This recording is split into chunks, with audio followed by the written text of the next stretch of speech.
If you could change one thing about your home, what would it be? A new kitchen, a new master bath, maybe put in a pool? What if you could do it with no money out of pocket and cheaper monthly payments? SaveWithConrad.com can help, and you can even skip your next 2 house payments. NMLS number 65084, equal housing lender. SaveWithConrad.com.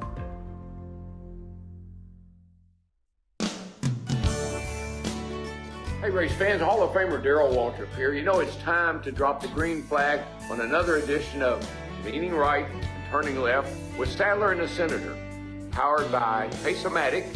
So, hey, pull those belts tight one more time. Here's my buddy Hermie Sadler and Senator Bill Stanley. Boogity, boogity, boogity. Let's see what they have to say, boys and girls.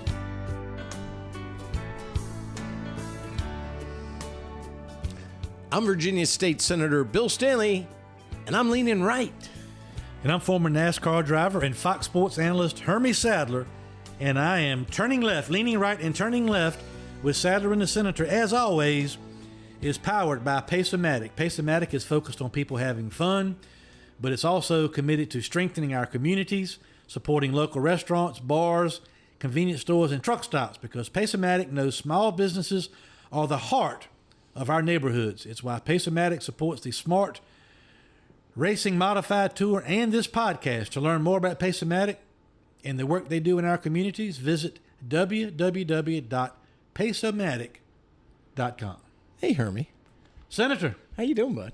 I'm doing good. How are you? Man, anytime I'm sitting 2 feet away from you, I'm doing better than I should We're be. back under one roof. We are indeed, and I think that's the best part to do when we've got the podcast going on, that we're together.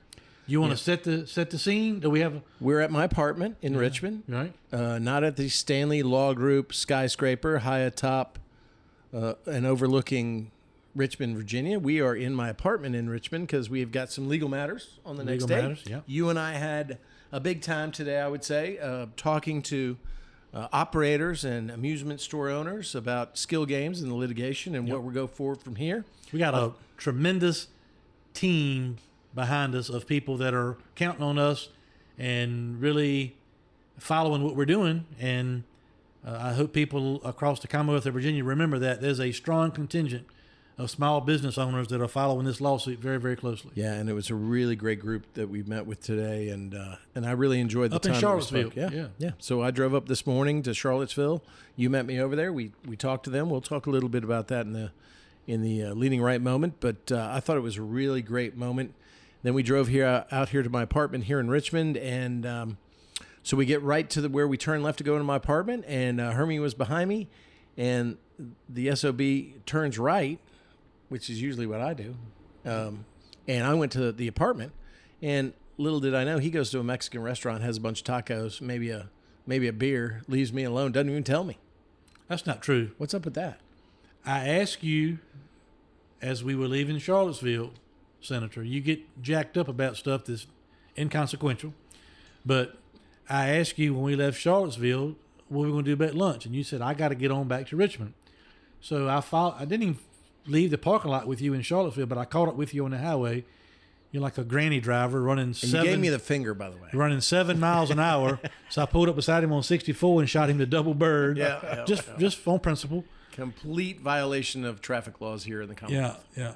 But I zapped off to a little Mexican place you and I had been to before and got me some lunch. I was hungry. Fat boy got to eat. Fat boy did not invite me.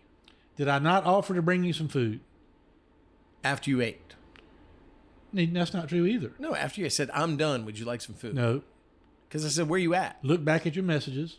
I asked you when I was ordering if you wanted me to order you something from Mexican. You expect me to look at my text at the time that you send me. Well, you never do. And that doesn't work. Sometimes it comes back to bite you. I was more worried about setting up the apartment, getting this podcast ready. I got Brad Tuesday here setting up all the equipment. We're waiting on Shep Moss. I went jaunting out to get you a good steak dinner that I'm going to make you a homemade meal tonight. And this guy's out here going to a Mexican restaurant, doesn't invite. You want to introduce our guest? Guest? I thought he was like a co-host. Well, he's kind of on thin ice at the moment. Yeah. So we're not quite there to include him because we'd have to change all the posters and all the things if we say, leaning right and turning left with Sadler, Senator, and Shep. Yeah. We had him on a couple weeks. At least it's a S. We had him on a couple weeks, and I think he really started to kind of feel his oats and thought maybe we couldn't do without him. So last week you made the call because you are in charge of the production and the syllabus as it is for the podcast. You're in charge of the racing team. And you made the decision to put him on the sideline last week. And he's been my staunchest supporter so far. I like him here. He's funny usually. If he's not, I get on him for it. And you just told him he needed to pipe down for a week. When we're at the mothership at Smith Mountain Lake office, we don't have the best internet on the planet, so we could not support having you and Morgan Griffith and Hermie. Hermie's on mobile. When we're not together, it's a little tougher. I have 5G. I could have hotspotted in. At what, Memory Makers? Anywhere. Across from Butts and Butts? Hell yeah. Yeah, well, how come we're not there? We never get invited there.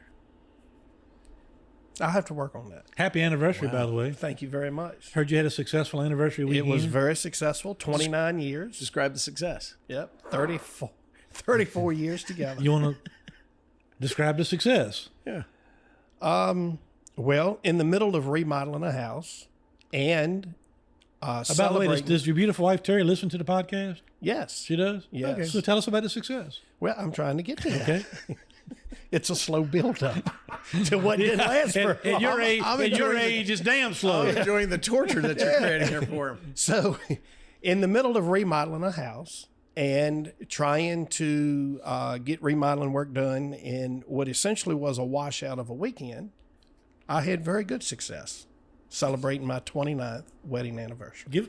We need more details. Go ahead, sir. Yeah. Well, we got time. We started out with a wonderful dinner with a great couple that celebrates their anniversary the day before us. So you had a foursome kind of? It was two couples at one table. Yeah, one. Were there table. bleachers where table. people could actually watch from the No, stands? no. We did have some lemon drops to kick off the weekend, which is always a good start. So does Terry seem to like you better when she's got a little buzz?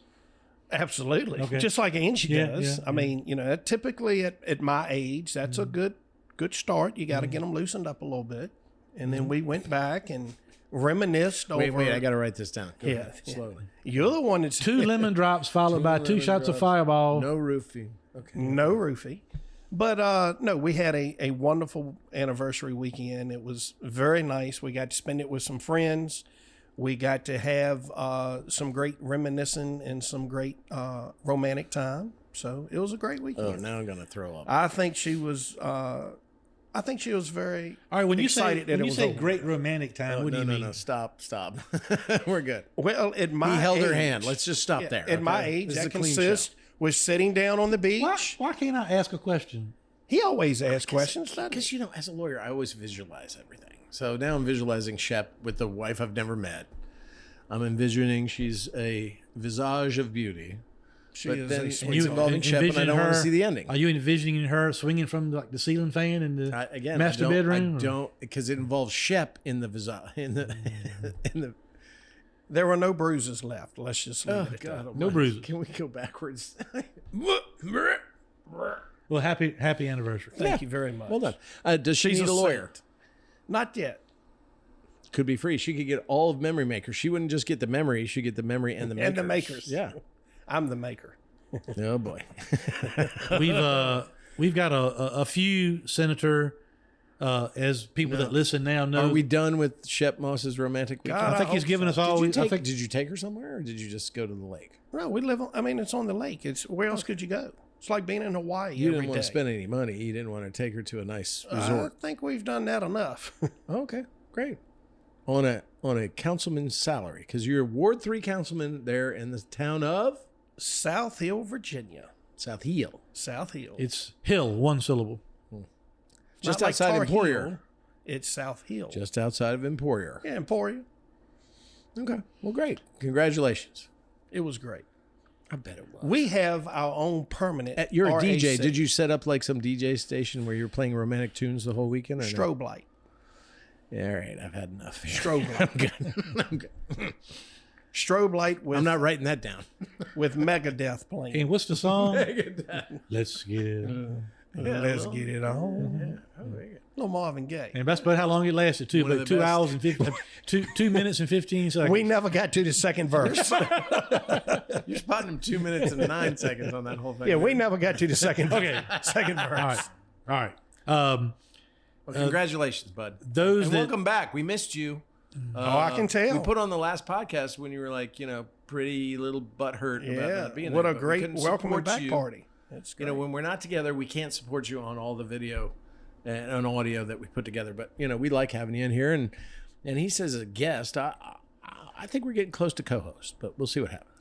we those that listen know that we start our show off first with leaning right moments that we'll get to. But Senator, you have a sponsor Always for do. your leaning right moment. Always do. Very loyal, very kind, and ready to go.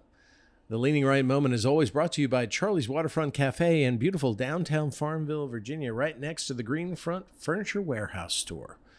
Great food, great fun, a great owner, Tom Graziano, will always make sure that your culinary delights are the best that they could be.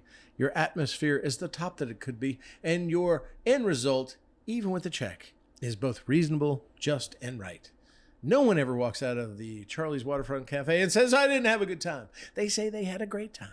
You know why? Because they've got great food, great atmosphere, and a great owner. And they also have the cellar, the tasting cellar, where if you want to taste a great Virginia wine, get some good food down there, right below them is where you need to be. On the Appomattox River, go get yourself some good food. Charlie's Waterfront Cafe, sponsor of the Leaning Right Moment. He did that with no script. I am. Damn right, I do it every time with I'm actually going to be at Charlie's Waterfront Cafe on Monday afternoon. Ooh, I can't wait to talk about that because I think I know what that's about. Yeah. Well, you may. I may? Mm-hmm. Really? You may know what it's about. Okay.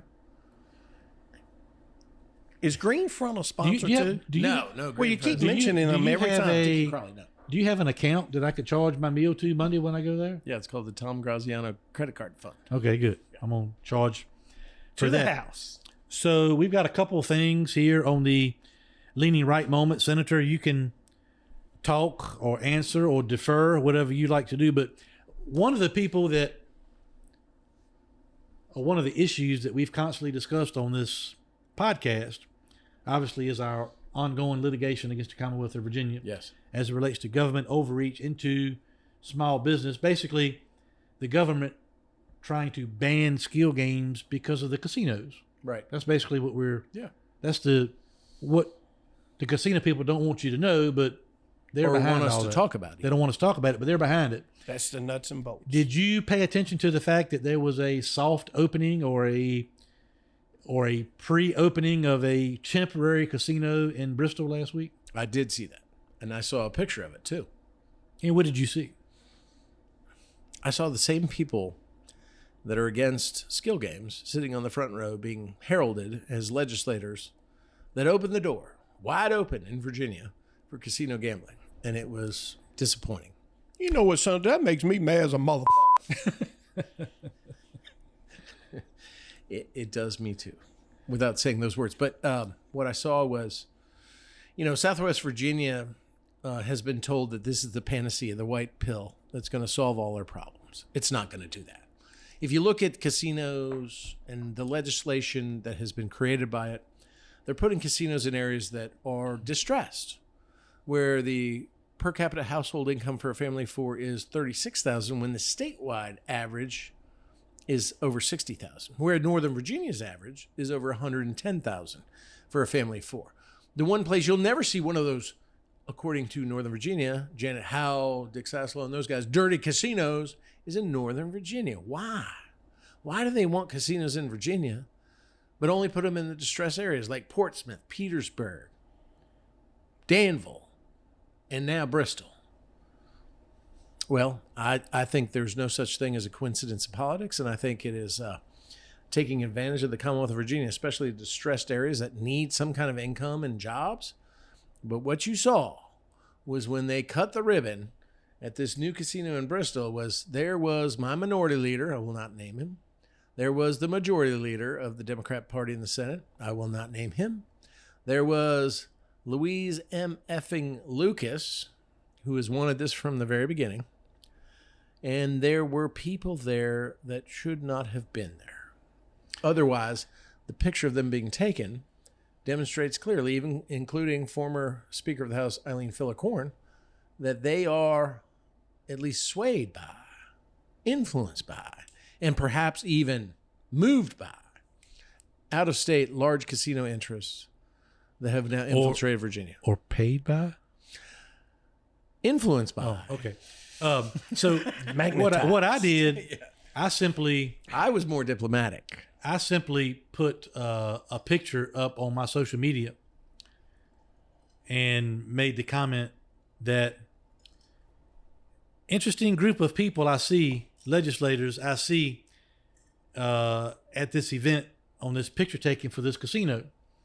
And I simply tied it back to, and I think we talked about this maybe a couple podcasts ago, about the Republican creed of Virginia. First thing it talks about is the importance of the free market and how important it is to maintain the free market. A great pillar. That's why it's up front in the Republican creed. And so the one thing that we've been proving in court so far is that the casinos are using their power and influence to obtain a monopoly from the government as it relates to gaming. So and eliminate skill games in convenience stores, truck stops, and restaurants across the entire Commonwealth of Virginia. The only person that, or place or entity or business that will control gaming in Virginia moving forward, according to the casinos, is them. Yeah.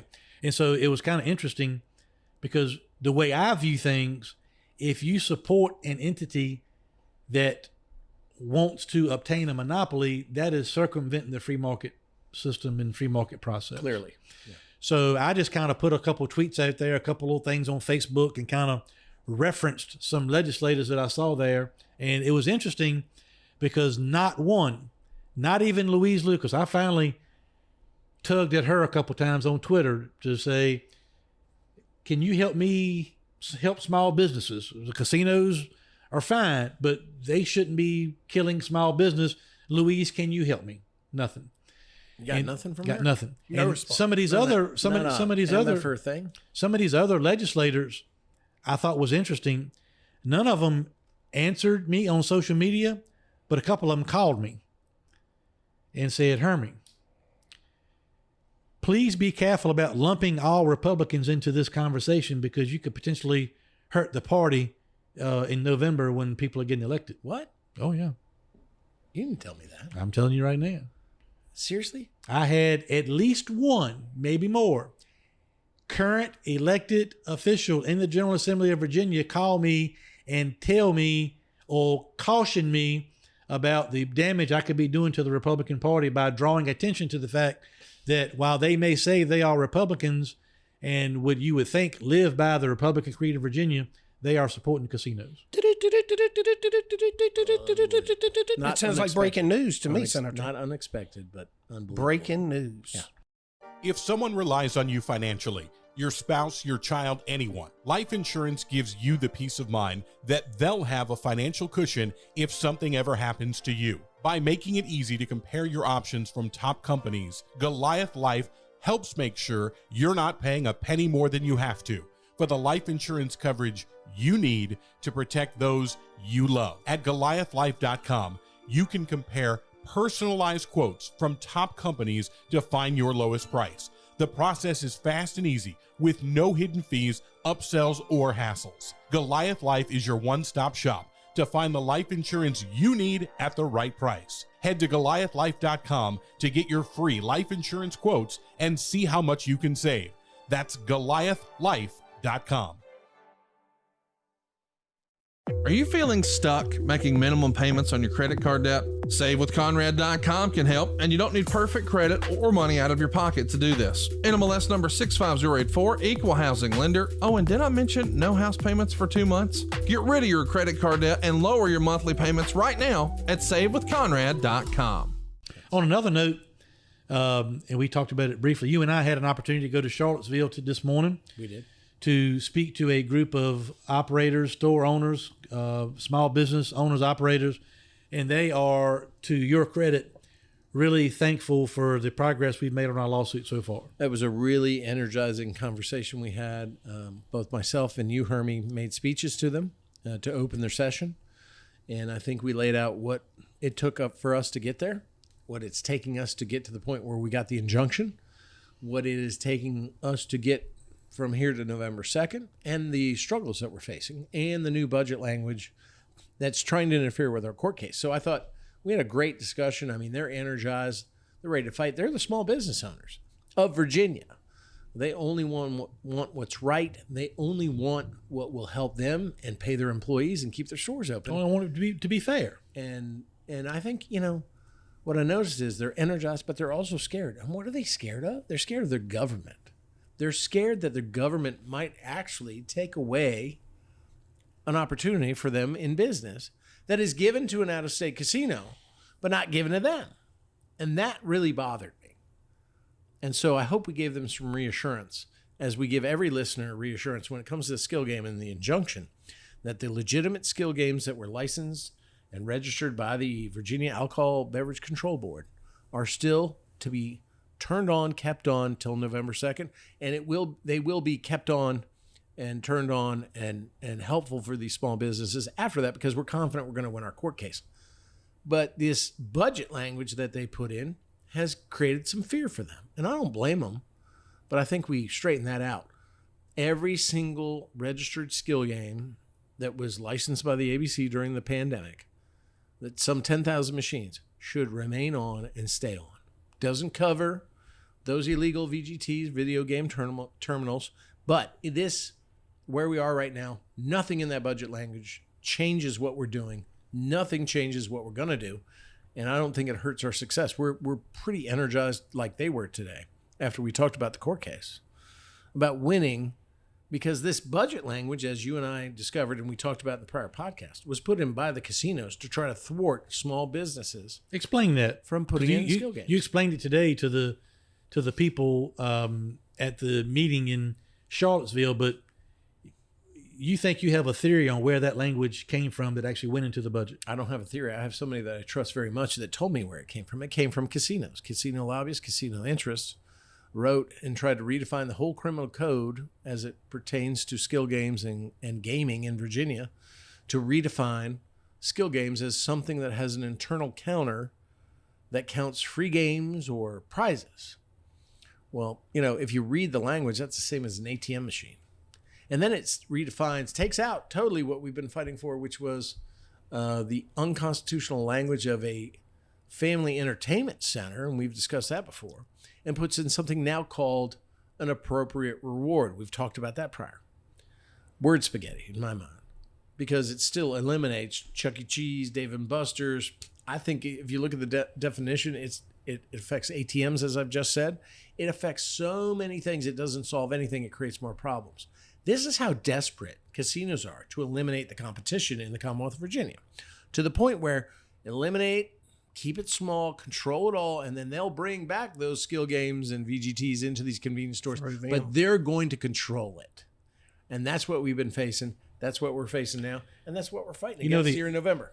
And you and I both talked about it to these people in Charlottesville this morning about, and you this is not the only lawsuit or only case you have going on. You have multiple things going on all the time. But for me, it's a pretty heavy burden that you carry around with you all day, morning, noon, and night, just waiting for the next dart they're going to throw to try to kill us again. Well, let me just interject here.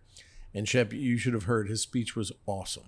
I mean, I gave a 35-minute speech, and he went up there for 15 and really knocked it out of the park. Sounded like a candidate for Senate in the future. But he really simplified what this really was. Both the burden that's placed on him, that he's carrying on his shoulders, this fight for small business. More of a challenge as he equated than anything he's ever done, even in professional racing or being as a TV analyst. He said it was more challenging, more stressful than running the Daytona 500. Yeah. That struck me. It's got to be exhausting. Yeah. But you know what? Every time I wake up in the middle of the night, roll over, wake up, you're just waiting for the next email, the next text, the next phone call, the next piece of drama or next burden that we're going to have to try to overcome. But he was willing to do it. And more importantly, I think it cannot be overlooked that he put his reputation, his business on the line, his character, his integrity, but it's impenetrable. And that's what's allowed us to get to this successful point right now. That's going to carry us to November. But I really, that really made a difference. I don't think I've heard that before of what this litigation has really been as a burden, which you've carried on your shoulders, but your willingness to do it, not just for yourself and your business, but for all these small business owners that were there this morning. It was really a very impressive speech. And I just want to say Sadler for Senate, 2023 in the 17th District. You know, the one thing in this process, we got this new budget language coming out that we're also going to have to defend ourselves against coming up in November. But the one thing that I've seen in this process the last couple of weeks that has made me smile a little bit, Senator Shep, I have seen the list of people that are going to potentially be deposed in this next phase of our lawsuit. Oh, it's explosive. And it is people that Senator, we've talked about it kind of off the record. I have wanted to question or have questioned under oath on different issues relating to this matter from the get-go. But in all fairness to Senator Stanley, and I have agreed with it every step of the way, he has done a masterful job of getting the job done in the courtroom and getting done what needs to be done while also trying to show respect and be respectful of his peers in the General Assembly. You think you give respect and you get respect. And somewhere along the line, that respect is not being reciprocated. I don't want to speak for you, but I saw I saw an email over the weekend that showed me the people that they plan to go after in this next round of depositions and discovery questions and providing information to, and it's if you know anything about politics in the Commonwealth of Virginia, it will blow your socks off. So a few people are getting nervous. It's a who's who list of those that have so far escaped under the radar. I would at least say that if you look at that picture, most of those people in that picture are going to be deposed. And they're not going to like it. Under oath. Yeah. Under oath. Questioned by me, their colleague. Because you know what? And I told Hermie this. I told him this. I think as a lawyer, that's my more important job, representing my clients, and being a politician. Representing my constituency is more important than representing a party. Even though I wear the same colored jersey as they do, I don't feel like a member of that team, especially when some of those people, in my opinion, have sold out our conservative principles and our small businesses and our small rural areas for what may be a donation into their campaign fund. So when I'm released of that obligation, then I'm ready to depose them all. Because my obligation, more than anything else, is one, to my family, to my God, to my family, to my clients, and to my constituents. And so it's about to get really real. And I'm not afraid. They wanted to do this. Well, then buckle your chin strap. We're ready to go. That is, when I saw that, my favorite deposition to this point has been with Lottery Director Kevin Hall. Did I ever tell you, Shep, after the depot, I'd made him so uncomfortable in asking him questions, burning him up, catching him in falsehoods put forth by the lottery, that I was standing outside of my office in Richmond. I have a law office there right off-site from the Capitol. And he came at me with a red umbrella. It had been raining. And he came at me and had it raised over his head. And I'm like, what? Now, I know I've done a good job when the deponent, the witness, comes at you with an umbrella. Upset. I was not his friend at the end. And I swear, the first day of session, I was looking at the top of the very tall Virginia Lottery building, hoping I could see them moving his ass out of that office building. And it was a good day. Got a couple other questions as far as leaning right, but Shep, want to give you the opportunity, should you want the opportunity to update. Controversial Shep Moss, Delegate 3. Give us any kind of updates you would like to give us, if any. If you need to plead the fifth, you can plead the fifth. But give you an opportunity to update our valued listeners. Oh, and hey, before we get there, at our meeting today with the amusement and operators of skill games, small business owners, I received a compliment from a gentleman that religiously listens to this podcast, Alan Joseph, the Mumbling Emma. He said that Shep adds a nice layer to this podcast.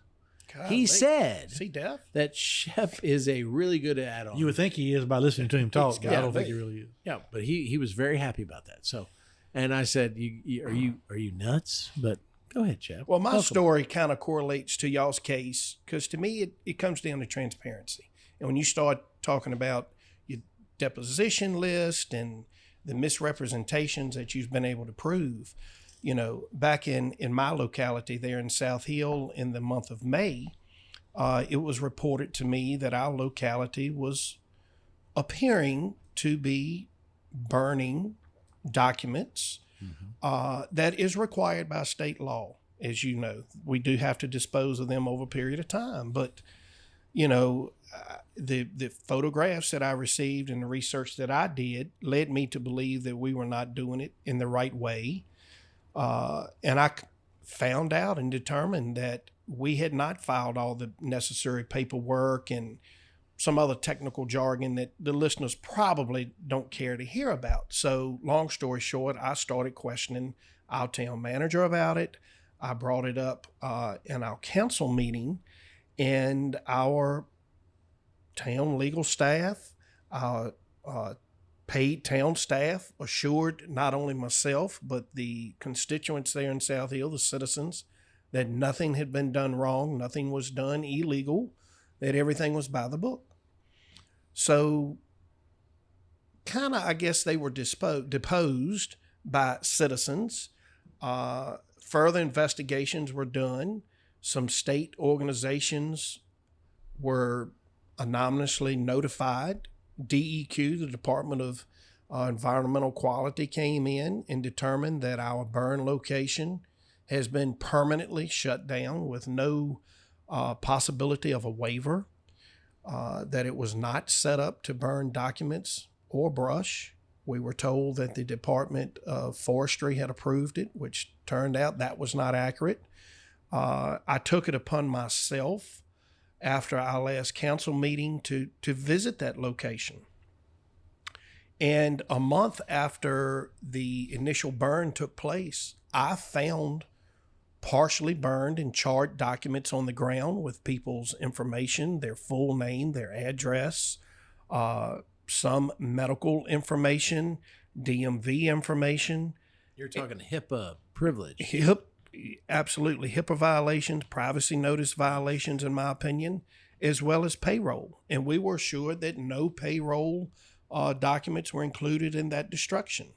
Well, I picked these documents up. I reviewed them. And then this past Monday night at our council meeting, I disclosed this information to my fellow council members, much to their surprise. I think much to their shock. I think they realized that a lot of misrepresentations, from my view, were given to us with explanations that just were not true. And we'll see where that goes. Corruption at the local level. Absolutely. But it comes back to transparency. It comes back, which again is a big part of y'all's lawsuit. You know, they're not being transparent. They're misrepresenting the facts. And if you they're used to getting their way for many, many, many decades. Absolutely. Probably. If you don't ask the questions and you don't present facts. Now I'm hearing on the grapevine, because I've got my ear to South Hill, that they're so worried about what you've done. And this is just what I'm hearing. And maybe you can confirm, maybe you don't want to confirm. But what I'm hearing is that your actions of being a public servant, going on public property, which is the area that it was burned, in a matter of public concern, they are threatening you with charging you with criminal trespass. Do you care to comment on that? I mean, look, we have gotten so much to the purpose of old way of government that if you come in and try to change the way government's done, try to call them out and be transparent, that suddenly you're a criminal and they're going to threaten you with criminal prosecution to keep you in line. Is that a possibility, Shep, or the people, my contacts, my inside information not being totally correct yet? Well, the way Senator Hill was explained to me that I could be charged with 2 offenses: criminal trespassing and theft of town property. Theft of town property that was being burned at the site. that was unapproved. That was abandoned. And let me remind you, card, Senator, by the way. Let me remind you, Senator, a open burn, not on a contained burn, not an incineration. Who is the moron that thinks that's okay? Well, our town manager, Oh, what's his name? Kim Callis, Oh, great. I'll be giving him went along with that. So ridiculous. again, it's a brush pile that the documents were put in. It's 30 days afterwards. The documents are still there. Did they blow around? They're in an unsecured area that, come to find out, is not even town property. It's the county property. Well, So we just have a mess. call the And- Stanley Law Group at 540-721-6028. We'll take care of all your stupid friggin' criminal charges. That's ridiculous. And you know, our local elections. And you know are what? this That's what they do. November. That's what the old guard does. They threaten you Intimidation. and intimidate you, because if you come in and try to do it a different way that's against what they do, then you're the bad guy. And we're going to prove it. We're going to use government against you. That's government overreach, whether it's skill games or what you're doing. I hope there are a lot of people out there ready to activate, take call to action, be on school boards, be on town councils, be on board of supervisors, run for office, like maybe you, Hermie, Yeah. that are willing to say, that's enough. We're not doing it this way. It's not worked. We're going to take care of the citizens, serve them, and not serve the guys that actually have the name councilman, supervisor, or senator, or House of Delegate member. And I wasn't questioning the legality of the burn. I was questioning, is this best business practice? Totally different question. All right. We'll keep us posted on that. Thanks for You know, bailing me out. And Come to my office. We'll take care of more of this later. Senator, in maybe last podcast, maybe 2 podcasts ago, you got me riled up a little bit about the fact that Joe Biden had that particular week blamed gas prices on convenience store owners. It had gone from That's not A, true. B, C, D, E, F, and we were like number 5 in line. My point is, this administration. No, he demanded that you lower your Well, gas prices to eliminate the 15 cent that you made as a But profit. my on point gas, is, a gallon on of gas. every issue, this administration seems to try to place blame somewhere else. So I think it was this morning, I heard on the radio on the way to Charlottesville this morning that inflation, 9.1%. Wow. So my question to you That's the is, highest in 40 years. Since 71. When whose fault I was is 12. whose fault is that? The federal government. You know, is that Sleepy and Food Mart's No. fault too? No, you're the one that pays the price from their actions. What you have is government policies, the Biden policies, the Fed. There's nothing that Virginia can do to control it. There's nothing you can do to control it. They have allowed, by federal spending, devaluing the dollar, to let this get out of control. And they did nothing to put stopgaps in there because they wanted to spend more money for their programs. They wanted to value the dollar. So even if you're getting a job and you get a 5% raise, that raise means only that you're keeping up with the rate. You're not keeping up with the rate of inflation. So if I get a 5% raise to my staff, they're 4% down. So their value of their dollar that they get in their paycheck is reduced by 4%, even by me compensating them with a 5% increase. Question. So when you That's did really 10%. so when you did the Because that's an COLA, average. Don't forget, Shep. I mean, poultry, eggs, 20, 30%, milk, the Oh, sure. essentials. Absolutely. But you did a COLA raise of 5%. Well, it wasn't a COLA raise. We just gave them 5% and a 5%, a 10% raise over 2 years. Yeah. In the legislature. In the legislature. In the legislature. So Doesn't mean crap. is another way What of we saying, just did was just hold off the harm that the state government worker lessened the harm. Right. is that they'll another have is over the another next way 2 of saying years. it that $1,400 check that people got from the federal government, they're paying that back now with interest. The $1,400 check is part of the problem. We're printing money that's not backed by any security. So what we're doing is printing IOUs. Just devaluing the dollar. We're devaluing the dollar. It's up against the international markets. The only thing that the Fed can't do is they can't print oil. They can't print Gold. cattle. But gold and oil have not, typically in inflation, gold, your commodities will take off during inflation, Yeah. typically. But they haven't done that yet. And you know what you're actually doing? Government doesn't hate inflation because it saves their debt. Oh, sure. Makes it easier for them to pay it off. Makes it easier to borrow. The benefit, the only benefit of inflation is to the federal government. And there's nothing the state government can do. I mean, we tried to ease the burden at the kitchen table for our constituents, for citizens with the fuel tax, right? 15 cents. Now, why wouldn't that pass? Same 15 cents that Biden demanded that Hermes truck stops at gas stations give them that relief for. But, Senator, why wouldn't that pass? It didn't pass because the Northern Virginia Democrat elite that runs the Senate said our roads, our 6th hot lane, our 2nd tunnel bridge in the Hampton Roads liberal area, Hampton Roads Bridge Tunnel, is more important. We don't want to lose that $400 to $700 million, even though we've had more surplus in the transportation fund than we've ever had. We want to keep that money from you, not give it back to you because you're the impetus, you're the fuel that actually runs this government. They think they're more important and their pet projects are more important than the individual saving 15 cents a gallon. And that's important for these listeners to hear. Yeah. Because that was an But easy, but that should have been the easy government bill to should keep the pass. 15 cents. Let's put it on Hermie. Yeah. Let's put it on Sadler Truck Stop, Sadler Travel Plaza, C-Store, Slip-Ins. Every small business owner that has a small gas station. And by the should way, give away their 15-cent gallon gas profit that pays actually the service on the debt because Joe Biden says it's so. and cut your skill games off so you lose that revenue too. Absolutely. I mean, if you look at this, it is a long strategy, Marxist strategy.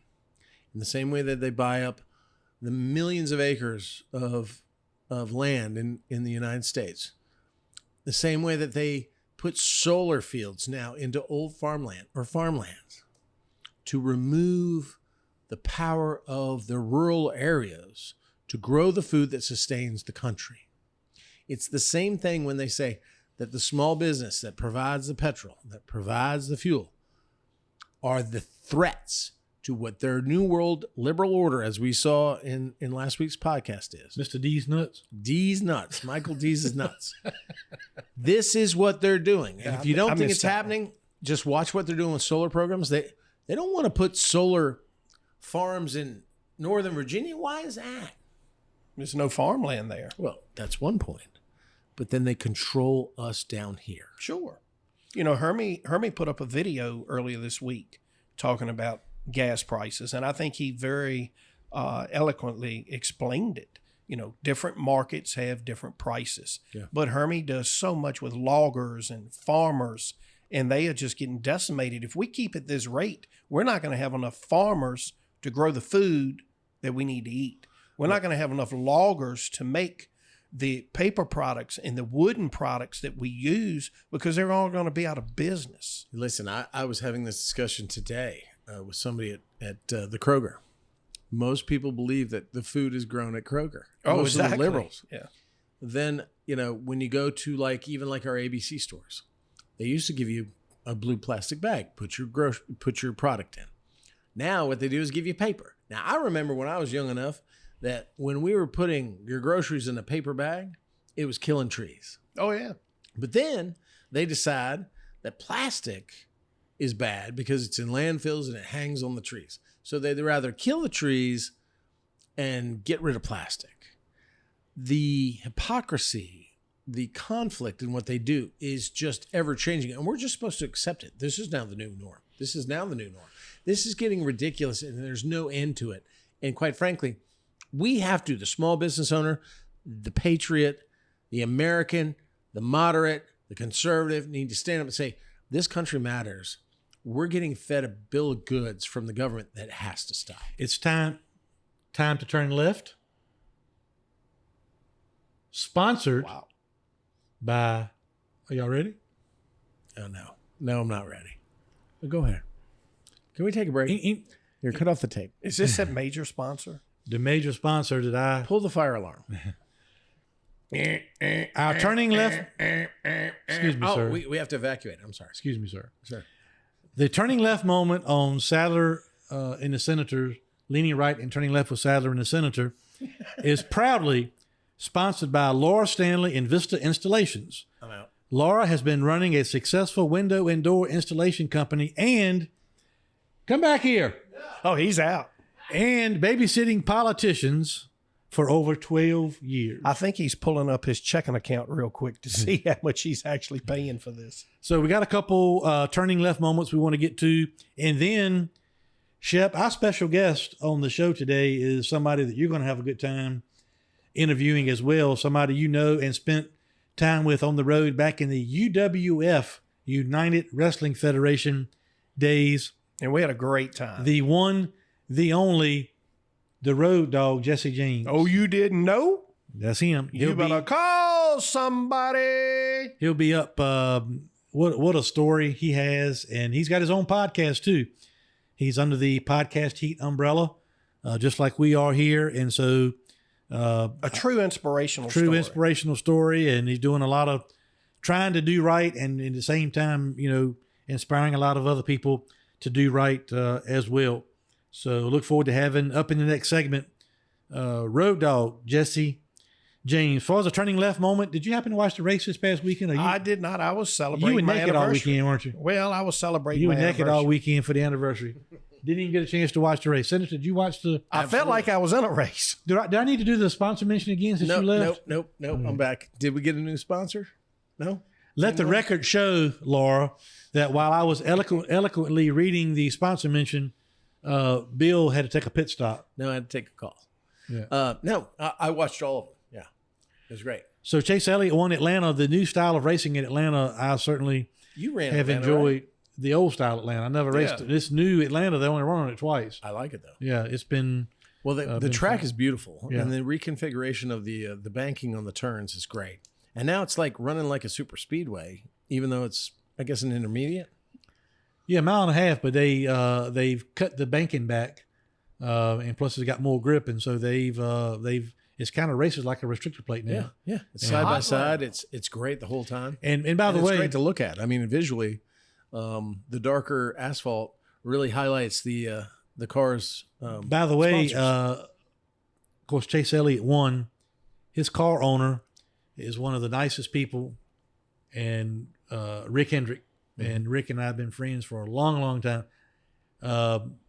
Yesterday was Rick's birthday. And Happy I birthday, texted Rick. him and I said, "Happy birthday, Mr. H, 29 and holding." And he texted me back and said, "Happy birthday. Thank you, buddy. Thanks for thinking of me. But actually, I'm 39. So, Now, Senator, you know he's from Palmer Springs there in Mecklenburg County. I did not know that. Yes. And hopefully the microphone just picked up a lightning strike that just hit right near the apartment. Did you hear that? a little storm coming through. Wow. Say happy birthday, Rick Hendrick. Let's talk a little bit about North Wilkesboro coming up with our Sadler Stanley Racing cars. What's your lineup there, Coach? The lineup is Because going I don't have anything to do with this. The anymore, lineup's do I? going to be on Tuesday night, the first race. The Sadler Stanley Open Wheel Modified will be driven by the Rocket Man, Ryan Newman. That's awesome. Wow. And then on Wednesday night, the Sadler Stanley Racing car will be driven by John Boy, So this Jonathan is Brown. 39. 39. Okay. So why aren't we driving two cars in that race? Because the third car is not finished yet, and the first car is being repaired from the tragedy it suffered at Caraway. Okay. And while we're, by the way, in the midst of repairing that car, we're also taking the time to get the engine in the 22 rebuilt and refreshened, get it tuned up a little bit for our stretch run to try to win a championship in the Smart Modified Tour. So Are we not still only leading the points? we're fourth, Fourth. but we had a setback, but it's still a lot of racing left to go. Our cars are fast, but we're in addition to getting the car rebuilt, we are rebuilding the engine and doing some other things too to get us in position. Are to tires an issue? Tires are an issue. Why are tires an issue? Can't get them. Why? That's a good question for you to ask. China. Is that a Joe Biden thing? That's a Chris Williams question. You can call Chris and ask Well, him. isn't it a bigger question like Goodyear and Hoosier? I mean, we run Hoosier 16, supply chain? 16s, right? Supply chain. I mean, What's that? What's supply chain mean to us? I mean, it is shutting down small track racing, rural racing because people can't get tires. I mean, we can't get tires. But why is this a problem? yeah. I mean, you probably need to talk to somebody more in that industry to answer the question. So speculate. You were in that general industry. I mean, this is no product there. I mean, they're what, the rubber trees aren't, Well, we just Put talked the about rubber we just stamp talked about loggers going out of business. I mean, I don't know if it's a situation with that, or if it's a situation with plants, factories, people getting the tires, shipped to us, overseas and different things of that nature. I don't know what to. You just can't find them. Look, with our Jeep products, we have vehicles made. Don't you work at a dealership? I do. What's We have that vehicles dealership? made What dealership is that? with no glass for the rear view mirrors or sunroofs. What? The vehicles are made. They're sitting there. They've got a hole in the roof. And Stellantis can't get the glass to put the sunroof in to ship us the car. Now, when we went to Boyd Chevrolet, a great dealership there in South Hill, and also Well- Emporier. Yeah, Boyd Chevrolet is an Emporier, and Boyd Chrysler Dodge Jeep Ram is in South Hill. That's where I am. One thing I noticed Boyd is Honda. usually when you drive into a car dealership, and especially a local area, it's full of cars for sale. Beautiful cars, beautiful, perfect, undriven cars. I drove into Boyd, a month ago? Barely there. What explains that? What Hermie just said. We can't get the product. Why? Supply chain. My God, it's like, because my mom said. But What's supply chain mean to us? I mean, I'm also seeing where they have dealer upticks where they're jumping a price on a car when they do have it in stock, 20, 15, 20, 25, 30. And that we're not doing. Some dealerships are. Yeah, that we're not doing. I mean, cars that are worth 40 Because we're are now trying to being sold help for 70. Yeah, we're trying to help the everyday person be able to buy an affordable new vehicle. Mr. Boyd's a good man. We're not taking advantage. But how it relates to us, it's really sad because we've got a car and engine together, $100,000 race car that we're taking to an historic racetrack to put on a historic race. First time in many, many, many years at that racetrack. Used first, second, third. And the concern is, can we get enough tires to appropriately practice, test, and run those races properly? Right. So we've got to be real careful about how we use our tire inventory, because not only are we running North Wilkesboro, which were 2 races that were added after the fact, we've got to have enough parts and pieces and equipment and tires to test for the local scheduled smart modified tour races for the championship we're trying to win. Well, I think, too, the Wilkesboro track is a little more rough. So does that Abrasive. you have fall off on the tire? Sure. there? Is that greater? I mean, than the what practice normal when they would were be? testing the other day, 25 laps, tires were shot. This is going to be a 50-lap race. Really? Yeah. But could you have any better drivers than you have lined up Oh, no. for this Hermie situation? Sadler. Yeah. For this Hermie situation, Sadler. No. the Rocket Man Hermie Sadler. is going to be a great choice. Ryan Newman going to drive the first night. John Boyd drive the second night. So we're looking forward to that. So you're still committed to Martinsville Wheeling Race, and you're Yeah. still committed to Motor Mile. That's right. Okay. We're going to run 2 there, or just you? Which one? The Wheeling Race. Probably just me. Have we ordered a new suit? You already got it. Fire suit. Yeah, already got it. Pace-o-matic. Husky. Pace-o-matic. Medium. Well, I didn't want to have a problem with the supply I had chain. to. I had to. That's why I was asking. I had to- didn't Extra want- silk fabric on that. I tried to trim. I had to trim it up around the belly area, but I had to let it As a out. Manscaped. I had to let it out. Around the bull cut. around the Around the region. ankles. Yep. He need a medium husky bull cut. You said earlier, Senator, you Are wanted we to. running Langley, by the way? Are we going to No. run Langley? No, we're not. No, we're not. Not at all. No, Okay. No run. We ain't got no Langley. tires. no. Okay. Well, he's the CEO here. This is like having actually a board meeting. I've learned with Bill, when he asks things multiple times, that means he doesn't like the answer. Right. Are we running at Langley? No, You don't How have about enough. Langley? but you're running North Wilkesboro, How about Langley? and Martinsville with me, and Motor Mile with me. What he's saying, I'm Senator, always happy when I hear it with me. is that you don't have enough rubbers for this parties. Tires. Don't said- think that's what he's saying. Skins, as they're called. Skins. Oh. You said earlier you had a Bobby Can't Labonte story you wanted to share. Oh, I did, because the SRX, really exciting series. And what I like about SRX, and I think everybody does, is it starts at 8 and it's over at 10. And what they really kind of incorporate, as you know, because you were a part of this, in the smaller series, in the short tracks, the rural areas, they do heat races to get everybody in position. Then they run a 75 lapper, and that's it. That's it. So on Saturday night at the SRX series race that they had there, Nashville, and so Music City. yeah, Nashville. The fairgrounds, the old track, which is a great old track. Not far from the new casino. So my kids wanted to watch some dumbass movie called Uncharted. It was the dumbest movie I've ever seen. But it prohibited us from seeing the SRX series. So I taped it. And then I woke up the next morning. My son, he's a big race fan. Chandler is a huge race fan.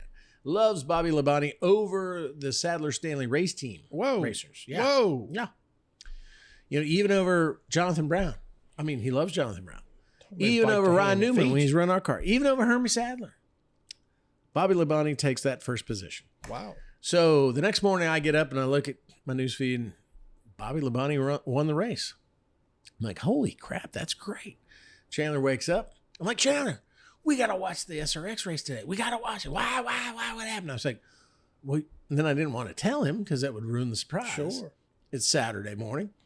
And so he's bugging me. Why? I said, no. Well, then I determined that I was going to tell him or give an intimation that near the end of the race, Ryan Newman, while wearing Sadler Stanley merchandise like his kids wore when he won in Stafford, might have run over Bobby Labonte, wrecked him, and kept him from winning the race. So then we watched the race, and I've never seen my son more nervous about every stinking lap like he was. Newman's in like sixth. Bobby let flag to flag from the beginning, all 75 laps. Wow.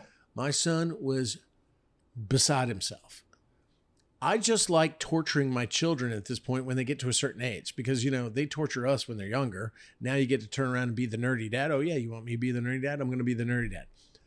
Until the last lap when there was no way that Ryan Newman was ever going to wreck him. And he wasn't mad at me for fibbing with him. He was so overjoyed that Bobby Labonte won. I mean, jumping around, you would have thought that it was, that one of the Stanleys had won something.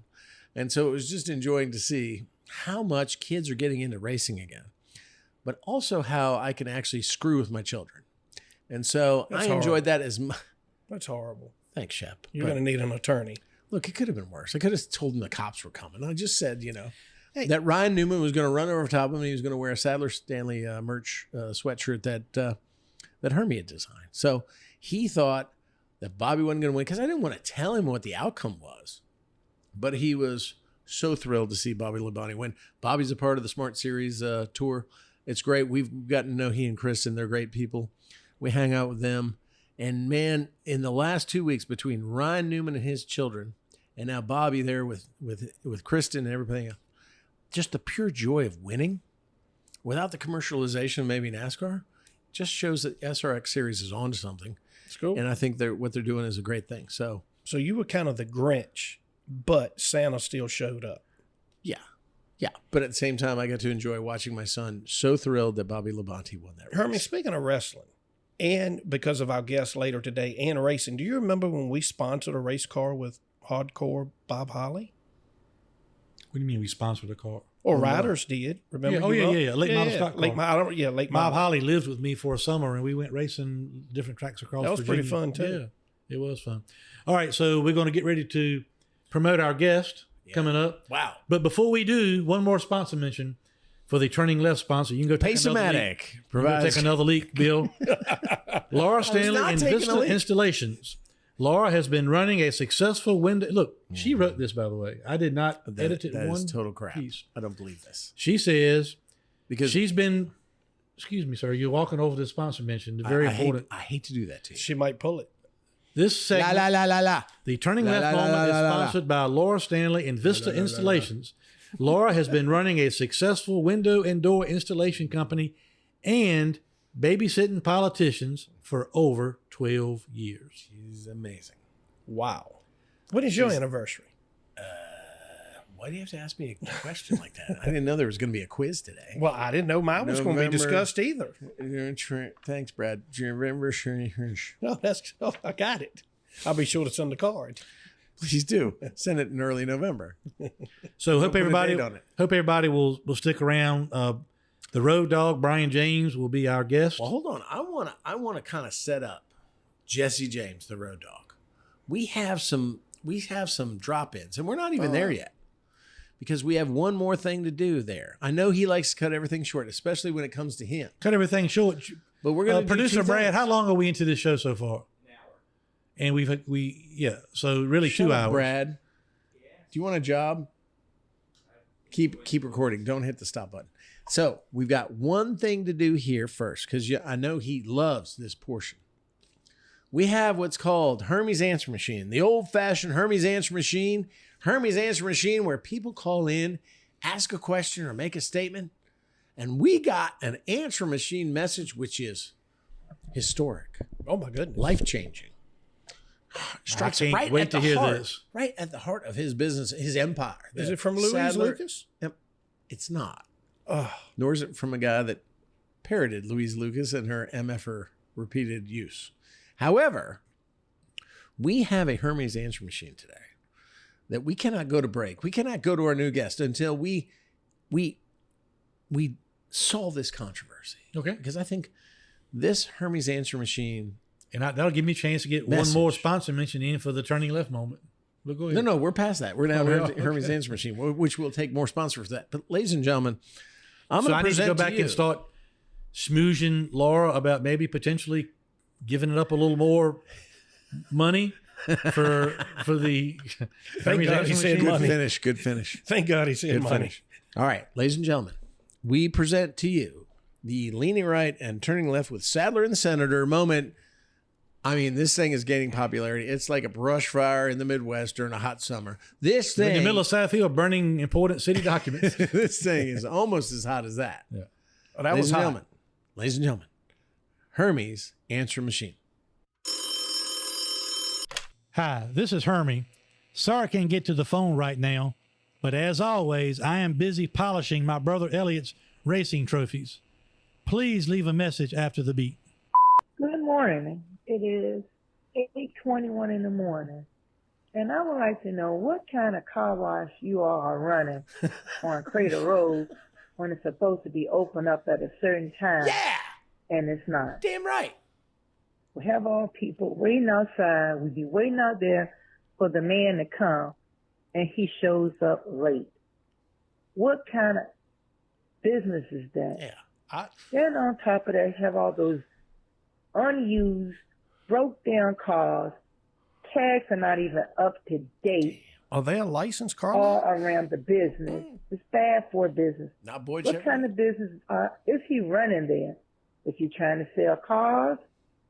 Is he going out getting parts to fix cars? Or is he going to run the car wash? I mean, what is he doing? Most people come there because they want their car washed. Mm-hmm. You don't come there just to wait and sit and wait and see if he's going to come and show up. Mm-hmm. Sit Sounds and like a sit and disgruntled sit. constable. Nope. He say he's on his way. He Foreign. continue to say he's on his way. And he don't show up. Yeah. Show up about an hour later. What? Eastern Well, what kind Stanley of business time. is that?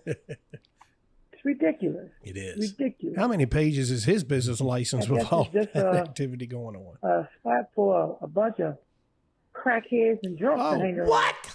That's what it look like to me. It's your place? Don't look too much business to me. Sadler. Chet, you need to There's let a her finish businessman. before you It's supposed to be a businessman. comment. He's gone majority of the time.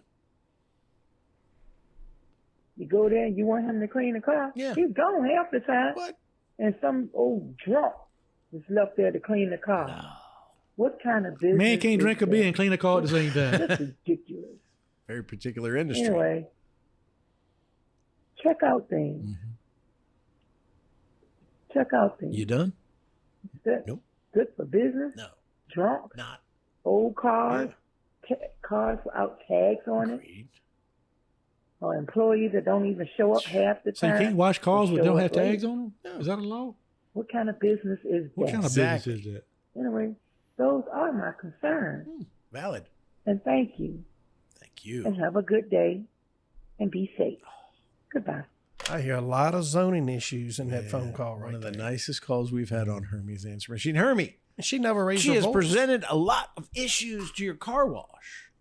Car wash located in South Hill? Nope. Important? Crater Road in Petersburg. Petersburg. Crater What Road say in you? Petersburg. What say you?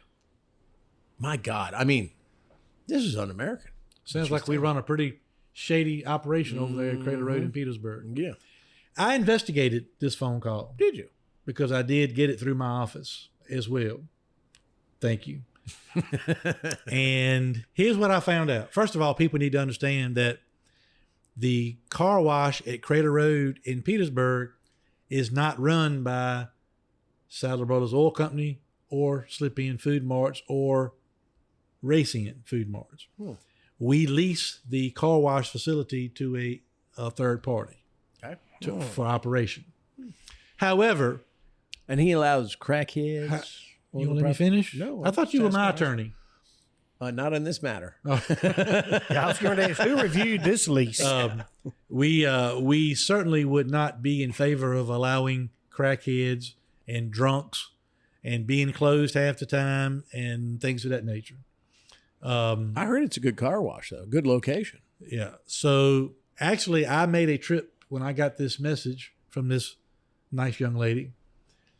I made a trip to Crater Road to talk to the gentleman that rents, which, by the way, also in my lease with him, Sadler Brothers Oil Company has no release of liability for any activities at the car wash. However, I did go have a conversation with him about the crackheads, Unregistered cars.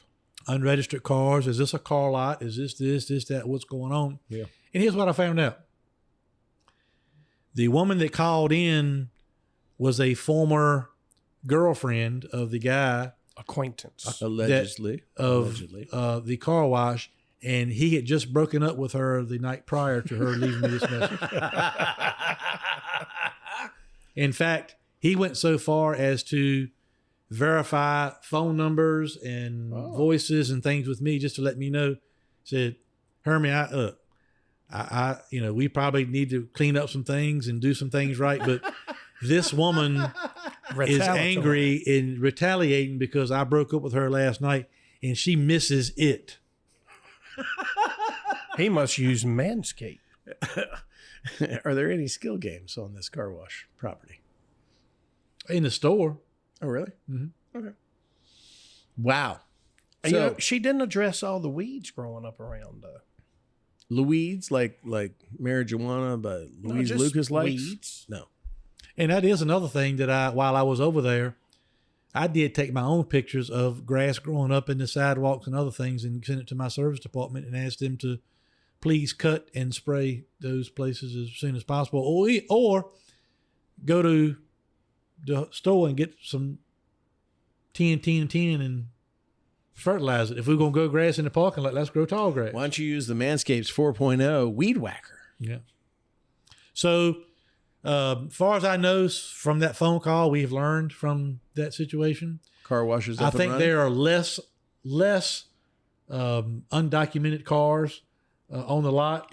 I think there's less crack use, Oh, good. less drinking, Oh, great. and a few more hours of operation. This sounds like you a fixed winner. it. We are. It's a work in progress. A work in progress. This Work in is progress. leaning right and turning left investigates. And we have solved problems And here on the Sadler what I property. always come back to, Senator, is either I can try to mold this gentleman into a respectable businessman, Coach him up. Yep. or I can go in there and wash cars myself. Which you're, I'm sure, willing to do if And- need be. But I don't want to do that unless So look, I just told him, look, just have a few unregistered cars. Just drink a few beers. Just let a few of your crack buddies come up. Just not a lot. Okay, well, this Hermes answer machine is brought to you by Crack. Very bad. Don't do it. Is that a new sponsor? No. No, but I do have a sponsor for the turning left moment. I know about that. But this is not this the a turning new left sponsor? moment. This is the Hermes answer machine. Ladies and gentlemen, Hermes answer machine. Not brought to you by a sponsor yet, but I think we can do one. So that was a really informative, I think. And I would just like to say, And just so y'all know, that was a legit phone call from what I thought was a concerned customer. I think she's still concerned. I mean, there were some issues that She's brought up. concerned about she's not concerned about what cars the man is washing. Well, She's concerned about, but she wasn't wrong. Totally, was she? well, I didn't firsthand see, when I went over there, I didn't see any alcohol. I didn't see any crack. I didn't see any drunk people. I didn't see any cars with no tags. The man was open. I got over there at 8 o'clock in the morning. He was open. So it was all hearsay. None of the problems that this well-meant customer brought up to me was taking place at the time. So why don't we give a plug to that car wash? Okay. Tell us where it is. That's what I was Tell us gonna what do. it is and where it is. It's adjacent to Elliott Sadler Racing on Crater Road It's Elliot's problem. in Petersburg. It's Elliot's problem. Yeah, look, if you really want to know what's really going on over there yourself, hop in your car, go over, fill up your tank with some discounted gas, And for those people buy you some cold beer. 15 cents cheaper, according to Biden. For those people that are gas price shopping, gas in Petersburg today is at Elliott Sadler Racing is $4.09. Wow. And you can use your rewards card, Shell rewards card, to get it for $4.04 Now, is it cheaper if you pay cash? at some locations. At some locations. Some locations we offer a 7-cent discount for cash. So go over, fill up your tank, buy you a cold 6-pack of beer, get you a lottery ticket, enjoy those gaming terminals, get your car washed while you're playing. I mean, we're just talking about a great day of entertainment. And don't give your girlfriend the number to Sadler Oil Brothers to complain about you when you're over there, right? a man can't even break up with a girlfriend. Well, it's a different day and age. At least you did it by phone and not by. My first question was social media. when I realized all this, I'm like, why did this girl stay with this man with all these issues? It's a separate podcast, don't you think? Be careful. Don't blame her. Now, ladies and gentlemen, I mean, he said she was missing it. All of it. So we've got to figure out what the it all right, was. so we're going to pivot. It is time for us to We're take going a to break. pivot. But what we're going to do is do a little send up. We've got a guest coming on, a magical, We're up to what now, wonderful, 2.5 hours? incredible Chad? guest. Okay. Don't worry. Dale This Jr. is the same does like guy. 3-hour The podcast. steaks We're good. aren't ready 6 yet. weeks ago, when we you put 'em went 5 minutes over an hour and a half, Senator was about ready to have I had a case of the ass. Yes. we can't do that. It's too long. Oh, we're too good now. They won't listen. We're too good. We're like books on We're tape. too good. So we've got a guest coming up. Amazing guest. You really do deliver on the amazing guests. Yeah. We go into racing. We go And into sponsors. politics. But you know where we also go into? Wrestling. And so let's talk a little bit about the guest we got. Tell everybody who's coming up after the break. He is the one, the only Road Dogg Jesse James, known to WWE wrestling fans as a member of DX, D Generation X, from the late 1990s to the early 2000s. One of the most popular wrestlers of all time and a member of the WWE Hall of Fame. 6-time tag team champs. Wow. I can't wait for this. Intercontinental champion, hardcore champion. And in fact, I think we got a little bit to just give us a teaser, a taste to our audience to remind them who we're going to interview next. Brad, can you do this without failing?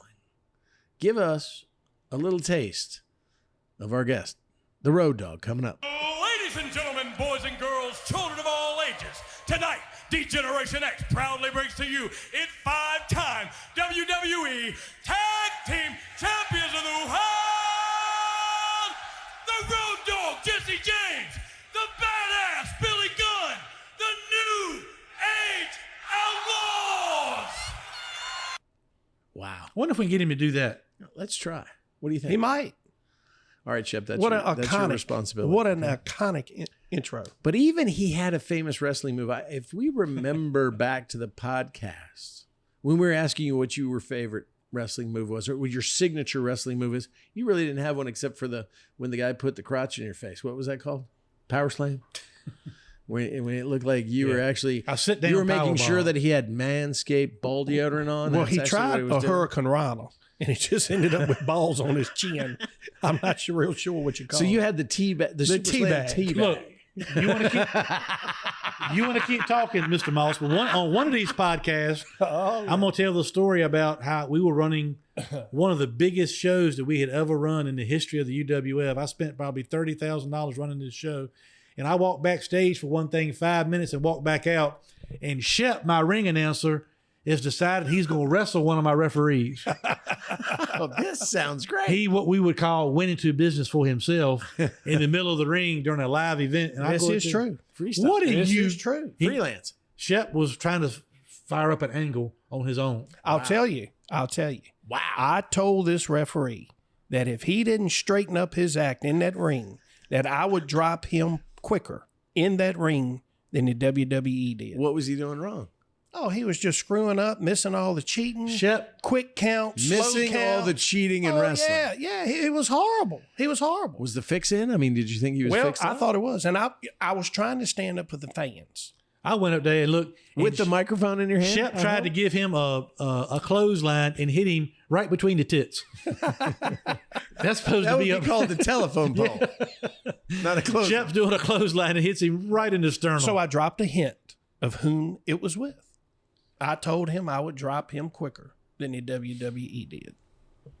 And what happened? Now you got us hooked. What the hell happened? That's another podcast. No, it's another podcast. That's another podcast. You got to come Teaser. back. But I'm All right. saying he wants to talk to me about my wrestling or lack thereof, and then if that's the case, we got to talk about his trying to start his own angle of a wrestling storyline And it would have worked. within the UWF. This is like a mushroom. It This just thing keeps would have growing in gotten this some heat. podcast. It would have gotten heat. Oh, it got plenty of heat, because all right. You're just trying to I got remain heat from relevant, Hermie, aren't you? not from the fans, but it would have worked because of whom the other participant was. Everybody would have gone along with this. Ladies and angle. gentlemen, Brad Tuesday, you need to mark this one down and put it in the notes. We're He'd going be to a ask great this guest. question. Well, there we go. Because I think we've got 3 themes that are continuance. That continue, that have continuancing. That's not Let's even see, a word. burning documents, racing, and wrestling. Politics, racing, wrestling. And so now we're going to have one of our boss's best friends, Double J, one of his best friends, but he also had a power wrestling move. Double J had the, what did he call that? The guitar across the head. Jeff Jarrett's finishing move was a stroke. The stroke. Slapnuts had the stroke. Slapnuts had the stroke. Sadler had the Teabag. reverse teabag. I call it a reverse ass, but you can call it whatever you want. Shep Moss had the zebra. Just a telephone pole. Okay. It was, zebra kinda choke. weak. it was a clothesline right between the titties What did of a man, by the way. Let me make sure we get that straight. Of a man. What was Road Dogg's move? What was his signature move? What was it? Pump handle slam. What? A pump handle slam. Pump handle slam. Is this something I can see on YouTube? Oh, to- yeah. So there's a visual. There's a You name. can probably see it on a lot of different channels on the Okay. internet. So wait, we have the pump handle slam, at least audio. We can't give you the video, but hopefully, and then we're going to play it hopefully for him too, where he can hear it. But we have the pump handle slam audio from one of the great wrestling events. And this is the Road Dogg has ever This little participated. clip is him actually wrestling one of his longtime tag team partners, X-Pac. Do you want to do a play-by-play while we're? No. You do the play-by-play Okay. video. Well, All right. okay. Oh, let Shep do it. I think, no, you call it. No, you do it. You call here's it. what we're gonna do. You're the We're gonna- racing We're analyst. gonna, You're the wrestling Former. announcer. oh, this is great. So what we're gonna do is we're gonna play it because it's not that long, is it, Brad? Does that say pedophile? Oh, that says pump handle. I'm sorry. Pump handle drop slam finisher.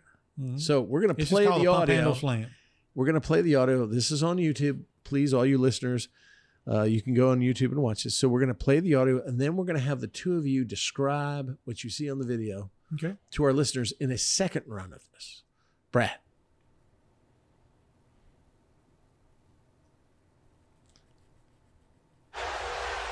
Well, X-Pac thinks we fell. I don't think. Oh, he's turning. Agreed with who's the better. Oh, whoa, whoa, what?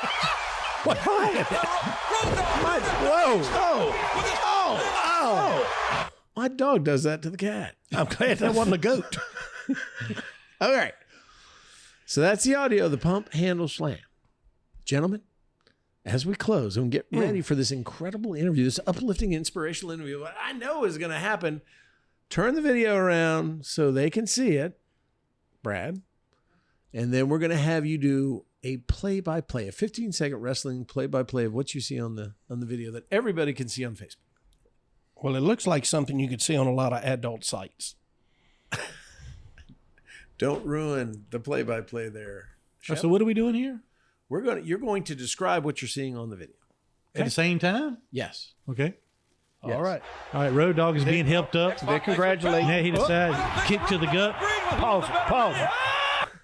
That would be take this. A rear mount. That would be a misdemeanor. So That sounds like felony territory. That's a- right? Road Dogg is in a rear mount with X-Pac's hands or one hand going backwards between his legs.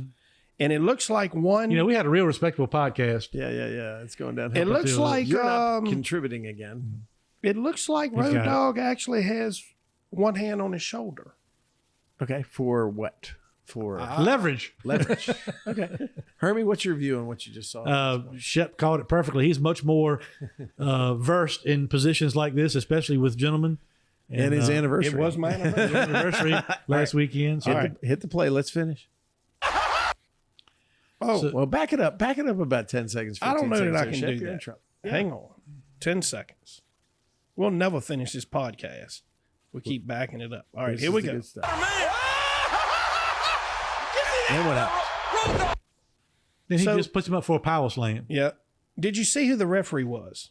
That was Tim White. He just passed. He's a WWE Hall of God bless you, Famer. Tim. He just passed away. And what This is he would doing be- now? What's his finish? That would be with the little The DX. X cross So he's factor taking his over the hands crotch. and he's going from his hand to his. Back in those days, if you had watched it, look at his shirt. See what his shirt says? Suck it. That DX. was what that meant. Okay. Check out his cool braids. You think that's a weave? All right, we spent way too much time. Well, this is the intro of the great guests we're going to have, and you guys have butchered that to hell. So I appreciate your play-by-play. That's why you're a former Fox analyst, I guess, because you just stayed silent the whole time. But thank you, Shep, for giving it a shot. Ladies and gentlemen, I rise to the occasion. before we go to break, we always want to remind you to go to Spotify, Apple Podcast, anywhere that you can find this podcast. It's on all major platforms. Give us a 5-star rating. Give us a listen. Tell your friends. We're so proud to do this for you. We're informative. We're trying to teach you about wrestling, racing, and politics, and what's right in the world, which those three things are.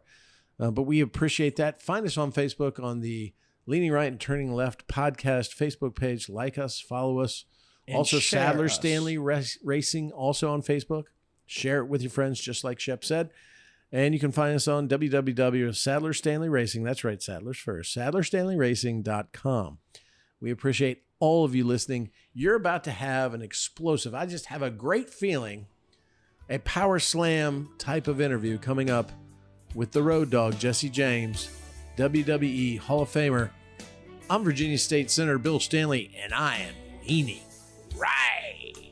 And I'm Hermie Sadler, and I'm turning left. We'll be right back with the one and only, the Road Dogg, Jesse James.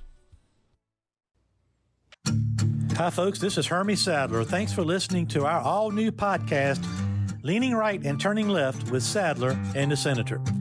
I hope you are enjoying the show as much as Senator Stanley and I enjoy bringing it to you. Whether you're a family traveling together or a truck driver hauling freight up and down the highway, I hope you will take the time to visit one of our Sadler Travel Plaza locations in Virginia and North Carolina. Sadler Travel Plaza locations are licensed dealer locations for Pilot Travel Centers. And we also carry Shell Motiva petroleum products for our four-wheel friends. We pride ourselves on providing one-stop shopping for service, food, and entertainment. Our food options include Five Guys Burgers and Fries, Quiznos, Dairy Queen, Hermie Sadler's Faux Show Bar and Grill, Victory Lane Restaurant, Hunt Brothers Pizza, Dunkin' Donuts, and much, much more. Our locations include Sadler Travel Plaza in South Hill, located off I-85 at Exit 12. The Sadler Travel Plaza of Emporia, which is conveniently located on Exit 11B off I-95, and Sadler Travel Plaza on Highway 58 in Suffolk. We also have our North Carolina location, Sadler Travel Plaza in Dunn, North Carolina. That's Exit 75 off I-95. We appreciate all of our customers. And Bill and I appreciate you listening to Leaning Right and Turning Left with Sadler and the Senator, powered by Pace-O-Matic. Hey, this is Bill Stanley, Hermie Sadler's sidekick on this podcast. When I'm not in Richmond at the Capitol or doing this podcast, my real job for the past 27 years is as a trial attorney with the Stanley Law Group. Here at the Stanley Law Group, we represent our clients in every courthouse in the Commonwealth. No problem is too small for us to solve. No case is too big for us to win. Whether it's criminal charges, traffic offenses, civil disputes, litigation matters of any sort, we handle it all. We make sure that we treat every client like family because they are to us. Your problem is our problem. Your success is our success because we hate to lose more than we love to win. And believe me, we win a lot. Don't believe me? Go ask Hermie. I'm his favorite lawyer, and he hates lawyers. So give us a call at 540-721-6028 and let us help you. Or visit our website at www.vastanleylawgroup.com. That's www.vastanleylawgroup.com. At the Stanley Law Group, we'll make sure we're the lawyers that you swear by and not at.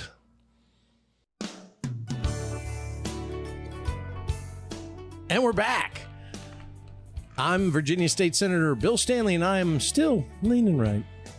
And I'm former NASCAR driver and Fox Sports analyst, and for the purposes of this intro, former half-ass wrestling promoter, Hermie Sadler. And I'm turning left, leaning right, and turning left with Sadler and the Senator. As always, we were powered by Pace-O-Matic. And, you know, you and I alternate back and forth, Senator, about getting guests on the show. We've had our wonderful Lieutenant Governor Winsome Sears here in Virginia on our show. We've had other politicians. We had Congressman Griffith last week. We had what you once referred to as the dopey mayor of Knox County, Tennessee, Glenn Jacobs, on the show. Until I saw his picture, and then I apologized. No, but Hermie reminded him that I did. But our special guest here is somebody that I consider a friend. I've known him for 25 plus years. He's entertained people all over the world, still doing that to this day. And I can't wait to find out what life is like today for this guy, but we'll also look back through the years and talk about the glory years of his time in professional wrestling, not only WWE, but the independent circuit, an entire wrestling family this guy comes from. It's none other than Brian James, mostly known to the wrestling world as the Road Dogg. Welcome. This is going to be 1 hour of the worst times of your life. Congratulations. Oh, you didn't know? WWE Hall of Famer, the Road Dogg. Hey, no, I will make sure that this is not the worst hour of your life. I promise you that. And if I was closer to you, I would. Anyway, let's get into what were the conversations. Look, thanks for being on the show. You know, Bill and I are in the same podcast family that you are with Podcast Heat. Dave Green, Jeff Jarrett, that group, and our podcast grew out of not only a friendship, but I told you before we started, Senator Stanley and I took the challenge on last June, and we filed a lawsuit against outgoing Democratic Governor Ralph Northam, Mark Herring, as related to government overreach into small business. And won't go into the details of all that, but Bill and I and our team were able to, about 6 months later, Senator Stanley, enable every small business owner and operator in the Commonwealth of Virginia to plug their skill game machines back in and go back to doing business the way they were legally obligated and legally right to do so. And that feeling of helping that many people made us feel good. And so our sponsor, Pace-O-Matic, put us, not only do we do a podcast, but we own an open wheel modified team that competes on short tracks all across Virginia and North Carolina and otherwise. But it's all a platform for us to keep our message out front of what we're doing for small business. So I'm joined by not only Senator Stanley, but Shep Moss. I know, Brian, you remember Shep from the UWF days, was my PA guy and my ring announcer, and I put the ring together, took it down. Different. It wasn't Shep. It was a pile of something. Yeah, but I answered to it, right? Yes, you did. But did I answer? You did. Yes, I did. And thank you for that. Run with Chris. We'll talk more about the UWF and the WWE and TNA and AEW and all that. But Brian, first of all, I know you've got your own podcast too. I want to give you a chance to promote, but tell the people that are listening that maybe don't keep up with you or wrestling as much as others, what life is like today in 2022 for the Road Dogg? Man, so look, we only have an hour, you said. Yeah. I want to go back on something you touched on about what y'all are doing and for small businesses. And at what point in this country did we stop caring about small businesses and entrepreneurship? And it just seems like that has been pushed by the wayside, especially in the media and in the messaging. And so good for you guys standing up for that and winning. And then, of course, because of the failed policies, you get Youngkin in there, and then you get what was the lady's name? I'm sorry, you mentioned earlier, Winsome Sears. Jason Miari is also Attorney General. And so look, I believe I believe they took it too far. I believe America said, whoa, whoa, whoa, and we're going to get back to a level playing field here shortly, I believe. But you also said, early on that one of you leans right and one of you leans left. Well, also Blue Chew is a sponsor. So look, I stand straight up. Not leaning left or right. So if you guys need to try Blue Chew as well as Manscaped, I'm the guy for that. I can hook you up. He's our pusher man on Blue Chew. So what occupies your time today? Blue Chew, obviously. Other than spending a lot of time in front of the mirror with your leg cocked up, what else do you do with your time? You didn't know? I just envisioned Marcus Bagwell and his mother. Anyway. Oh, Lord. Wow. Buff the stuff. Wow. There's a backstory there. You'll know it or you won't. But so look, I got released about 4 months ago from WWE, where I was working for the past 3 years anyway at NXT, which is on USA at Tuesday night. Still a huge advocate for the show and the talent down there. But so they did some trimming of some fat, and it just so happens that I'm fat, and so I was some that got trimmed, and but now I do, like you said, I got the podcast. It's called Oh You Didn't Know, and it is under the same umbrella as this podcast, with the ads free and Conrad and team.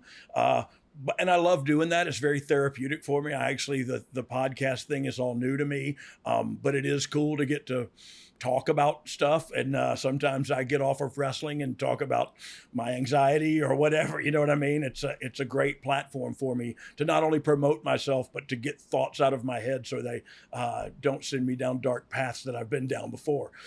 Also, I have me and my wife have goats. We have a bunch of goats, and the goats breed, and then we get rid of some and we keep some, and we have miniature goats and we have potbelly pigs. And so, look, I love nothing better than walking outside and hearing the birds and feeding my goats and watching the baby goats frolic. And if I can pay the light bill with this podcast, you'll never see me on TV again. You know what I mean? Wait. He gets paid? How did that happen? No, let me make it perfectly clear. Let's get Jeff Jarrett on the phone here. I haven't made 1 penny yet. But from what I understand, that coming. Will change. So, Dogg, with the goat. So you're doing the goat yoga by chance? Has that hit Florida by storm? And I don't do the goat yoga, but if that black one in the corner tells you I've been doing something, he's lying. Just know that. If the goat needs a lawyer, I can represent him. Now, where do you live? I mean, where do you have this goat farm? I live in a place called Jay, Florida. It literally has one stoplight, and it's blinking half the time. And it is a small town where I bought some property, so I got 10 pastured acres. But it's split into 5 different pastures. And so I have goats, and I have the barn, and I have property around my house that's not farmed, I guess. So I got enough property to have a few goats and pigs, I guess is what I'm saying. Yeah, in Florida. Now where's that near? Right north of Pensacola, Florida, up in the Panhandle, a redneck Riviera. Were you really there? Oh, Born no in Milton, way. In Milton, Florida. Yeah. Milton is the county seat of Santa Rosa. When you said redneck, he perked up. Santa Rosa County, Santa Rosa. and that's where I live in Santa Rosa County. I live about 20 minutes from Milton. That's a small. Well, I'll be your goat anytime. Yeah, my dad was a naval aviator. He was a test pilot at the time. He had been a flight instructor before that, but he was a test pilot in Pensacola, Florida when I was born. So great place. So Amen. I like you already. This is great. And Senator, I think since you mentioned your dad, I think we'd be remiss, Road Dogg, if we didn't thank you for your time and service in the Marine Corps. Yeah, well, thank you very much. And serving in Desert Storm, thank you for your time look, and your sacrifice. Thank you for that. I appreciate that because, look, my service, in all actuality, I'm a WWE Hall of Famer. I have won the tag titles on WrestleMania. I've done all that stuff as far as that goes. I'm not near as proud of all those accomplishments as my time in service. I'm very proud that I did that. I followed my father's footsteps. We were talking about fathers. My father is also a Hall of Famer in the WWE Bullet, Bob Armstrong. You didn't know. But he's taking the whole podcast. I'll just do the whole thing. Do you guys? I'm gonna throw my notes away. I love have a Bullet Bob. message you need to get out because you need to squeeze that crap in. You're trying to. He's getting ahead of us just a little bit. No, he's great. They keep going. Bullet Bob Armstrong is one of my favorite people. Road Dogg remembers it, back in the days of me doing my shows, for TNA, Brian and Bullet and Scott even came up. We did a series of shows in Norfolk and Virginia Beach area. And, Bullet Bob was a race fan. He watched me race back in the day. He'd sometimes call me after races and chit chat. I mean, always one of my favorite people. Never met a stranger. And, he always treated me like, with respect, and always a fun guy to talk to. I know y'all miss him dearly. We do. But I don't focus on that. I just thank God for the time I had with him and try to remember those good memories and remember the things the things that he taught me. So now do you know his dad is Bullet Bob Armstrong? Now you're fired up. Well, yeah, and I think he says a very poignant thing there. If you think about it, I lost my father to cancer a month after I graduated from college, as you know. But I'm sure for the same thing as him, you still hear them in your ear every day. You still feel them in your heart and soul every moment. And every direction you take, every decision you make, you kind of refer back to those great instructions they gave you, and they lead you the right way. If you're a good dad and a great dad like they are, like your dad was and like your dad is and mine was, man, it is the greatest guidepost you could ever have in life. So, amen to him and his life and what he gave to you and the legacy left you. Hey, Dogg, quick question. Speaking of your dad, I think it was 2011. You got the call to go induct him in the WWE That's Hall correct. of Fame. What was that like to be able to induct your father into the Hall of Fame? Let's be honest about anybody that ain't into wrestling. This is just a phony baloney thing that they put. There's not a building nowhere that they have. You know what I mean? So having said that, it's the most real thing I've ever done in this business. And look, it was in Atlanta. They're selling tickets. It's geographic. Oh, Bob Armstrong was over in Atlanta. Maybe we'll ask him. You know what I mean? Like it's a work like all of wrestling. However, it was the realest moment in my professional career, getting to stand up there and introduce him into the Hall of Fame. Because look, what that meant to me was, hey man, my dad's peers really liked him and respected him. And so that goes a long way in life. And then when it comes time to go, hey, who can we put in the Hall of Fame? That guy's name rises to the top. And so, man, not that I didn't know my dad wasn't a good pro wrestler or over or whatever we want to call it. I knew he was a fan favorite, but this was like the industry saying, you did really good. You know what I mean? And it felt the same way when I got inducted, but I don't know, it was special because it was my father. And we had a special bond. We were both in the Marine Corps. We were both, you know what I mean? And we got to wrestle a couple times for TNA. One time we got to wrestle and a color guard came out with us and played the Marine Corps in the national anthem, and like, holy mackerel, it was so cool to be able to stand next to my dad and do that. We'll get into that, but that's one of the times when you turned on Billy. Yeah. Screw him. Correct? To set up to wrestle with your dad. Yeah. Billy, this is my dad, Billy. blood is thicker than water. But yeah, so that was a storyline. You had to stick with Dad and then go down that way. But we worked with AJ and Tomko. That's a blast from the past. Tomko, I hadn't heard anything about him for a while, but AJ Styles was great then, and it was 20 years ago, 30 years ago. I don't know how long. I get hit in the head a lot. Brian, the first time you and I really spent personal time together was back in the late 90s. You came up to Virginia and went to the Virginia Pork Festival with me. I pronounce it pork and festival. I picked you up at... Pork is okay too, I guess. It's my festival. I'll call it what I want. It's my festival and my podcast. I'll call it whatever the hell I want to. But I was joking, and I brush over this to get to my question. I was telling Bill, I picked you up. God bless his heart, Dave Hebner had set that up for you to come do that appearance with me, and I picked you up in Richmond at the airport, and we stopped about 5 times between Richmond and Emporia, which is only 50 miles to get beer. Then we went to a little barbecue joint, and we drank more beer, and then all this, and we had a police escort, a Virginia State Police escort that was supposed to come to my house to pick us up at 4 o'clock and take us to the pork festival. Well, by the time the police got there, Brian was napping, I'll say, in my guest room. Jet lag. He was jet lagged and taking a little nap. And when he rolled over and looked up, it's like 7 state police officers standing around. And I think he had one of those moments. Where the hell am I at? What am I doing? And am I going to jail? Do you remember anything about all of that? We had a whirlwind day. I remember being scared to death when I opened my eyes in them because I thought, and look, this is back in the day, so I would wake up in jail sometime, in hospitals, and that's all fun and games until somebody. So at least you had a chance here. Yeah, at least I had a fighting chance. I literally looked around and I thought, what do I have in my bag? What do I have? And I started trying to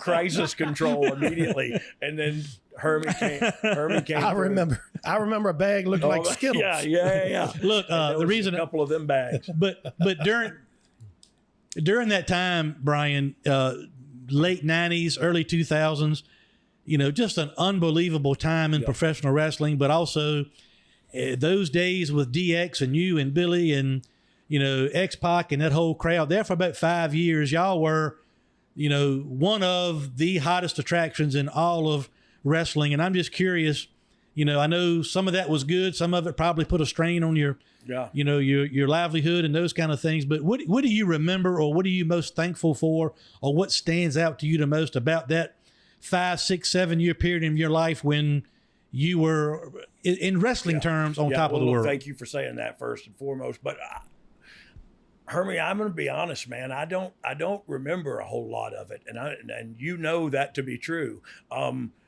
It was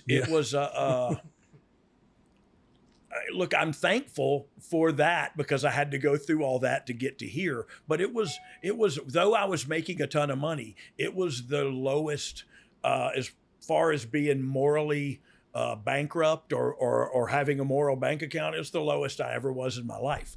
And so I wasn't happy. I didn't appreciate it. I was too young and dumb and in active addiction and alcoholism, as you witnessed at the Polk Festival.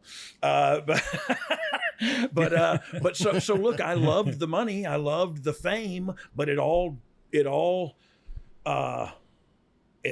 disappeared, and there I was with just me, and I had to figure out if I was going to be okay with that or not. You know what I mean? And it got to a dark place where, which handful of those Skittles that Shep just mentioned was gonna take me out and win. And before that happened, thank God in heaven above, somebody got to me, and it just so happened I wanted to change my life this time. I was 42 years old at the time, but then I got sober. Those years were rock and roll lifestyle, can't believe I'm still here kind of years, Yeah. You, I will say, you and I had some moments back in the day doing business together, and, you got your life together, and you and I had some long conversations, even though it was not necessary. You apologized about certain things through the years and all that, but I never doubted you, never held any of that against you. But one thing I will say that I'm proud of you the most for, and I hope you're okay talking about this, is you've proudly put yourself out there as someone who is still recovering, has recovered. I guess it's a work in progress, those kind of things. But you put yourself out there, I believe, and been a positive influence on a lot of people that maybe are not famous like you are, but are fighting those same battles. So I personally thank you for that. For thanking me, and thank you for having me thanked on the thanking me. Hey, no, but truth be told, like that's part of recovery, and it is ongoing. It's never ending, because it's not about abstaining from mind altering substances. It's about finding out why you wanted to alter your mind to begin with, and then deal with those root problems. And look, those root problems are me. Everything that ever happened bad to me was me. In active addiction, I wanted to blame everybody else and point the finger of blame. But I also heard when you point that finger of blame, there's three pointing back at you. So if you're going to be, you got to get honest with yourself first and foremost and go, what am I doing here? And then you got to dig through some trash and figure out what you want to keep, who you want to be, how you want to be, and throw away the things that you don't need anymore. It's an ongoing, like you said, work in progress. Road Dogg, how did the incident with China? I know y'all were very close. I've watched a lot of interviews. You always get somewhat emotional when you start talking about China, but how did her situation influence you to start that process of becoming sober or trying to maintain your sobriety? So the last time I saw her in person was in TNA in Nashville, in that little fairgrounds or whatever it was where we wrestled, and in TNA early days. And I saw her, and she was with X-Pac at the time. I was still in active addiction as well. But I walked up to her to talk to her, and she wasn't there. And she literally looked right through me, and she didn't talk to me. And it broke my heart, but I also didn't understand the gravity of it until I got sober, and you start looking at things through clear eyes and a clear mind, and you go like, oh, bless her heart. She was in the pain. You know what I mean? She was living in the pain. And look, I only have God to thank that I'm on the other side of it, and not done with it. It's a daily deal that I have to, it's a daily struggle, but it's a struggle worth having, because everything in my life worthwhile and worth having is because of God and my sobriety. And that's just a fact of fact of my life. And like I said, look, I'm really enjoying, I got to sit down for a minute. I've been running hard for a lot of years. I got to sit down for a minute and feed the goats. And that's very dumbed down, but man, that's a strong statement for me. I just get to feed the goats, man. And it's so cool for me right now. Yeah. And it turns out that they're really goats. Yeah. That's got to be something, it's I hope you're just feeding them. Dang, turns out it was like a 9-year-old kid in the street, but they're really goats. And so if you don't mind me asking, sorry, because as a criminal defense attorney, I deal with a lot of addiction, and I constantly lecture my clients. I constantly stay on them. I know where they've been. I know where they're going. What was that moment for you that you just, I've had clients of mine say, I woke up one morning and said, this got to change. Where was that moment for you to help others who may be listening that may not be there yet? Well, look, you got to know what was that moment for you where you just said that you just nailed it on the head without knowing you were nailing and heading. But so the fact. Don't tell my wife. He ain't nailed in a while. She hasn't seen that in 10 years. Stop calling me now. Anyway. Holy crap! I've totally forgot what we were talking about. What was that moment for you? So we were at a show, and Hermie, you'll know, Scott, my brother Scott and I were at a show for an independent promoter named Mickey Henry in Boaz, Alabama. Now, Mickey has a little bitty building, but he's been running forever, and he's always been good to my family, and I feel like we've always been good to him. So we went up there and we worked for next to nothing, but it was a road trip, and everybody there had pills, and it was a big, at the time it was like, hey, who's got what? And it was pass them out. So I got hammered at the show, wrestled the match. I don't even remember, probably horrible. I don't remember. On the way home, I'm just a Xanaxed up crying mess and blubbering about my life and what it's become. And my brother Scott's driving, and he goes, you know, you don't have to live like this anymore. He had gotten sober about 6 months prior to me getting sober. So he said, you don't have to live like this anymore. Now, at this time, I would have, you know, you could have told me to wear a tutu and spin in a circle, and I'd have done it. I wanted to change my life. I had no idea what I wanted to change it to. I just knew I didn't want to live it like that anymore. And that didn't happen. Like I set up and went to rehab and was in rehab before that happened. I threw Xanax out in the parking lot of the place, and then 2 days later was out there trying to find them. And but I, in time, realized, wait, I don't have to do this anymore. You know what I mean? And that sounds so simple, but for the addict, man, that's a turning point. And until you're ready, that's what you nailed on the head there. Until you're ready to do it, nothing's going to work. You're not ready yet. You know what I mean? Like I went to a bunch of rehabs, and when I got out, I wasn't done partying yet. You know what I mean? And right, wrong, or indifferent, that's how it was. And I had to go through all that to get to here. And so, look, I think that moment will come for people if they hit those bottoms that people speak of in these communities. Like, you get low enough in your real life and low enough when you're like, look, I became somebody my mama didn't raise. And that hurt my heart. And my mom and dad raised a different person. My mom and dad raised this person. And the person I had become, they were ashamed of, but wouldn't tell me to my face because they loved me. You know what I mean? And I didn't want to. Wow. Yeah. And I've had a client tell me. I'm sorry. You go ahead. No, go ahead. Interrupted. No. I had a client tell me that you have to get to the point where it feels better being sober than it does being high. That you crave feeling better sober than you do getting high. So, and that is the break to the addiction. And it's so mind numbing how you can bang your head against this particular wall and not look. I OD'd in airports and on multiple occasions, woke up in hospitals, not even knowing where I was, and thought, where's my fanny pack? I got pills in there. And that's just where my head was at, man. It was find oblivion and hide from the world there, all while you're on national TV in the highlight of your career. You know what I mean? So it's that dichotomy of just like I have an inferiority complex, but I'm an egomaniac. You know what I mean? It's that's kind of crazy in between your ears, you know? I think I got the same problem. So hearing all that, tell me how you ended up on a jet plane working in the corporate office for Vince McMahon. So I was sober a little while, almost maybe 8 months, when I got to induct my father into the Hall of Fame that we spoke about earlier. So I got to look people in the eyes there. Vince McMahon, Kevin Dunn, you know, The Rock, people and like I called you, Hermie, like we've had conversations. And I actually appreciate you bringing that up because I wanted to make sure we were good on that.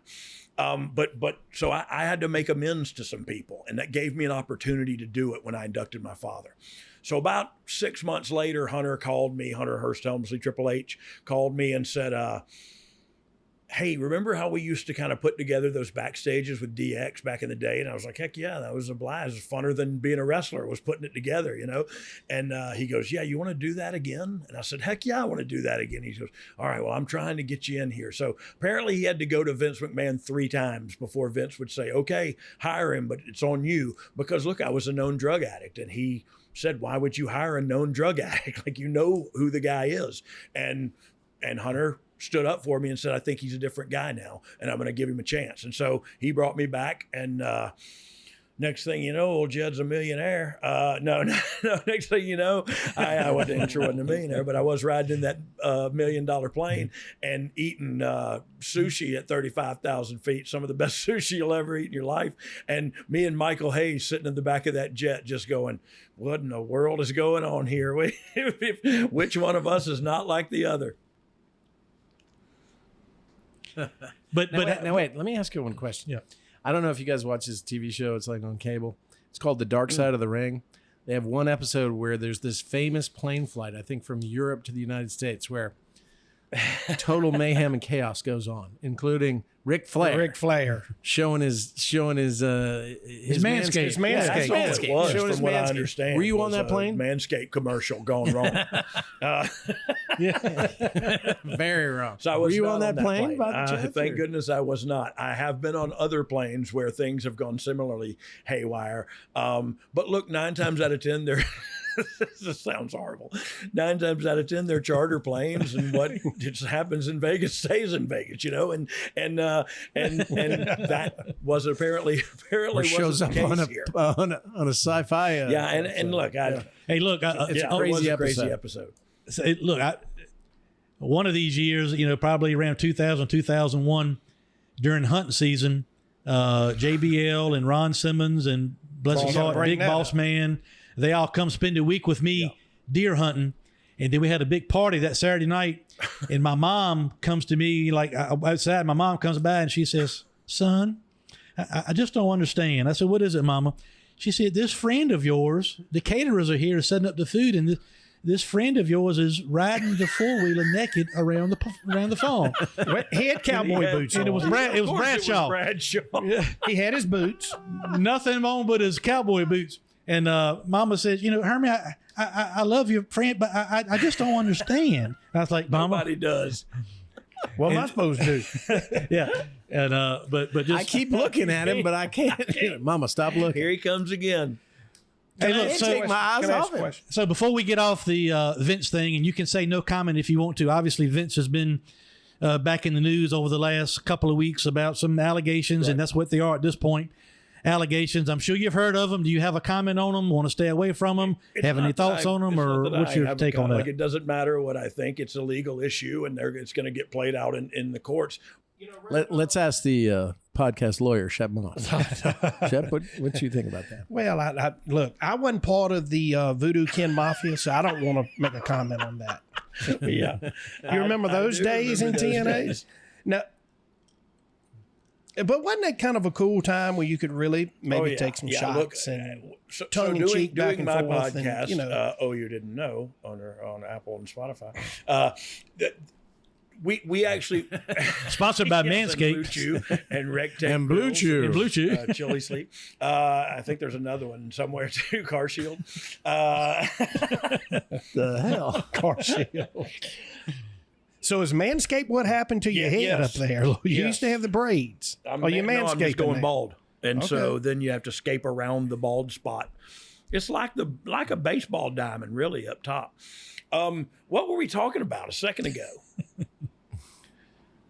The Voodoo Ken Mafia. Hey, some of that was my best promo work. Like when I go back, I had to go back and watch it. What I was talking about, where I was going earlier, was I had to go back and watch it for my podcast now. And watching all that stuff, it was like, man, they gave me the microphone a lot, and they trusted me a lot, and some of my best promo work was done down there, and so very proud of that. But Doug, it as popular as DX was, and no question that was a generational change. That group really helped mold some pop culture during that time.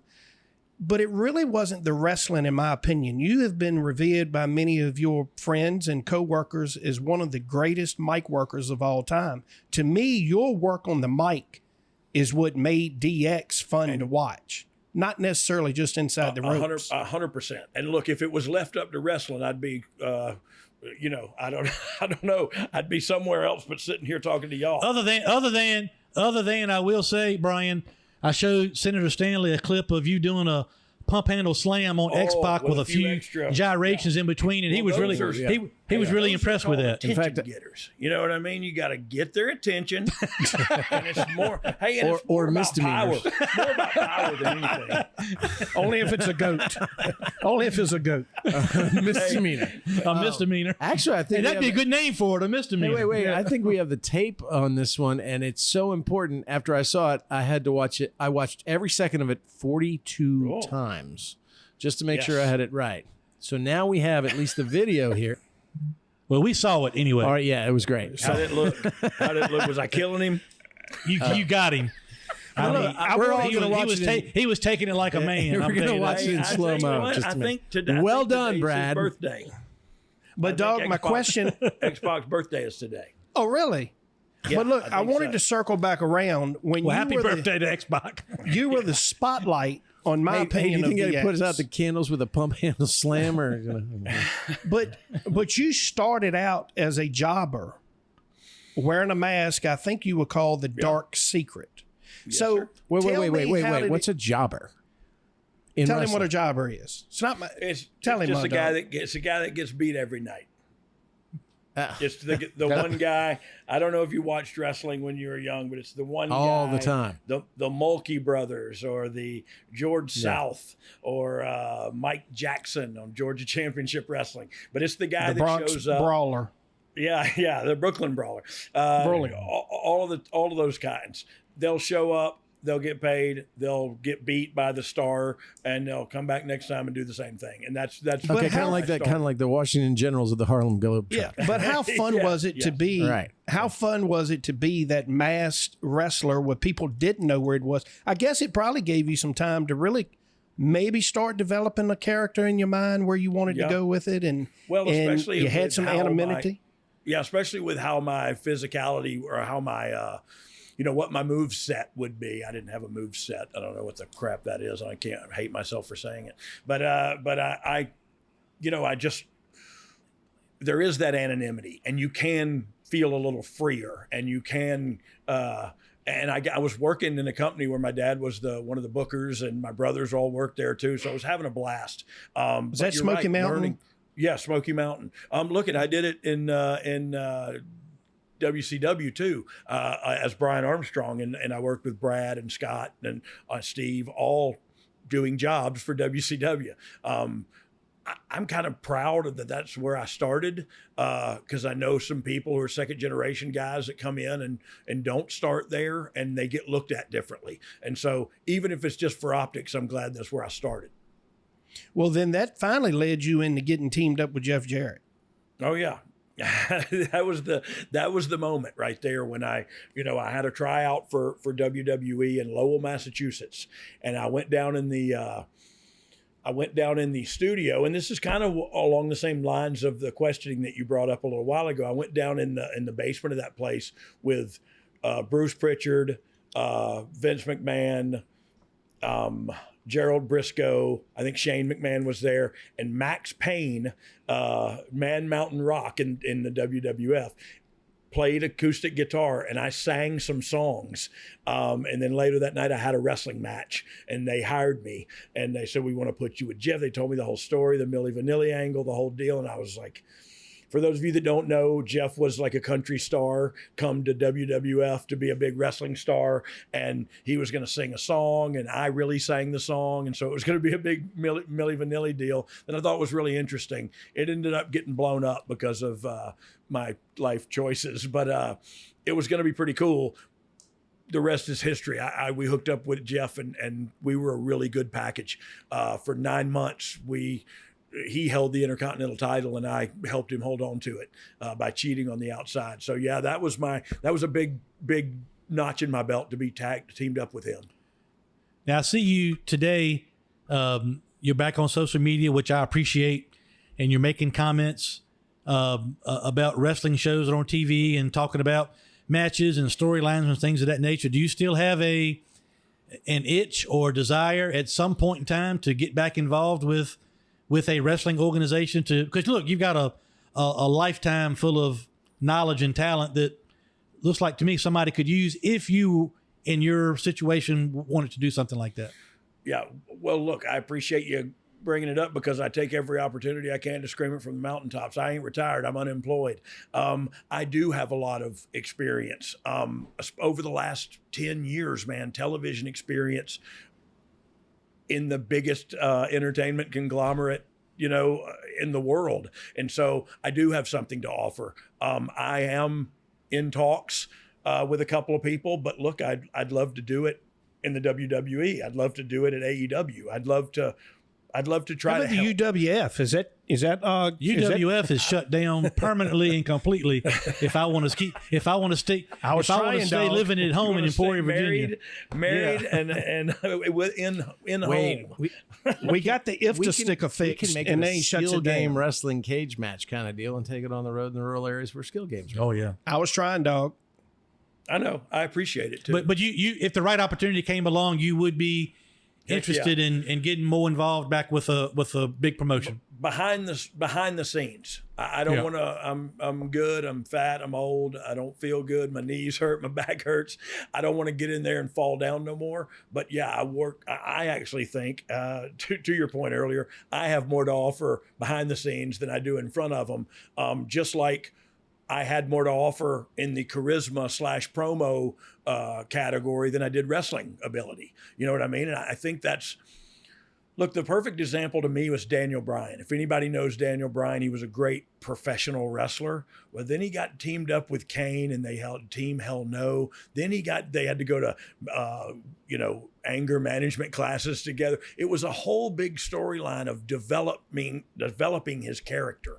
Once he got a character, man, the sky was the limit because he's a great wrestler. Now he's got a great character, but without the great character, you're just another wrestler. And I can see that anytime on TV. They got it on there all the time. And so you got to stand out in some other way. How are you going to do that? For me, it was running my yap. You know what I mean? Running this hole under my nose that's done nothing but get me in trouble for years, but it's also my bread and butter. I was a lot better at doing this than I was at locking up and taking a hip toss. That's for sure. How about, I know we're getting ready to wrap up here. We'll go around the horn one more time for questions, but just curious, I think you and I, another thing we have in common, we both consider Jeff Jarrett to be a great friend. We both have lifetime and... But wait a minute. Wasn't he the real Double J at one point? We talked about that while you were in the bathroom. Oh, okay. So we've already talked about that. Do you have a Manscaped? Because you plug it in the bathroom right there where you go I in turn there the and use lights the off. restroom. Yeah, I turn the lights off and then I turn the headlight on the shaver, and I just for fun just go. Y'all are ruining my Double J moment. That's right. It was mushy too. I'm sorry. I consider Jeff to be a great friend. I know you do too. I'm just curious your thoughts. Jeff has been some of the same places you've been, got himself together, is doing great, and just like that path you're on now, he now finds himself back in a pretty good position. Back with the WWE. So just your comments and what you think about Jeff these days and how you see that working out for him. Yeah. Look, probably one of my best friends in the world. I got probably three. He's number 1 and 2 probably. He's always looked out for me. He's always had my back, and therefore I'll always have his. I'm so proud of him right now. Look, we have been down some of the same paths, and he credits me with helping him. I refute that credit and give it to God because I was used as a vessel to help Jeff. Now it's almost like for me anyway, I always looked up to Jeff. I always thought he was like the bigger, smarter wrestler brother that we were, and he knew what was best. And so when this all happened, it was weird for me to be on the other side of the fence in our relationship. It's back to normal now. Like he's still better than me, even at being sober. You know what I mean? And he's doing so great. And to get that spot back, he deserves a spot like that, because what people don't give him enough credit for is how smart he is in things not just inside the squared circle, but business acumen that he has. He's incredibly intelligent, and man, he remembers people's names. He's got it down pat. He's doing life right now, man, and I couldn't be more proud of him. Wait. He's got us doing commercials about shaving your nutsack. Yes. I mean, that's brilliant just in and of itself. Yeah. Is he doing them? And getting paid to do so. Yeah. That's pretty He's genius. making money. Yeah, that's pretty He's genius. the only one. Jeff is probably cashing all of our checks, including Brian, at the bank for the podcast. Yeah. Look, if I ain't getting it, he may as well be getting it. I give it to him. And let me tell you, I've gotten to know Jeff, and I think he's an amazing person. It was a real honor to introduce him on the floor of the Senate during regular session of the Virginia General Assembly. And the funny thing is that I introduced him in a line of superstars. LeVar Arrington, college football, Redskin great. Elliott Sadler, racing great. And then there was Hermie. And you know, but when we took a break, because you know usually we don't on the morning hour, that's when we introduce you. You're up in the balcony. We introduce you from the floor. I made those 4 introductions, went through all of your guys' history. His was the longest. Well, then we have this thing where people call timeout to the Senate president, and this crowd rushed to Double J, wanted pictures with Double J. I mean, I was just so amazed at how many people went, is that really Jeff Jarrett up there? Is that really Jeff Jarrett? I'm like, wow. and he was soaking it up and taking it. I mean, he was there at the Capitol of the Commonwealth of Virginia, and it was just such a great moment and a great day for him and for us, and it was really a proud moment for me to introduce him. But I did not even comprehend or understand how big Double J was. And to people that are elected officials going, can I have my picture with you, man? Can you sign this thing? Can you do this? And that was great to watch. Yeah. He's doing great. Look, I saw the pictures on social media, and I was totes jelly, as they say. Come on, bring it down. We'll take care years of it. ago. Listen, I'll say this. I introduced them. I did a couple of weeks of where we had some very significant guests that were on the podcast, and then I'd introduce them from the Senate.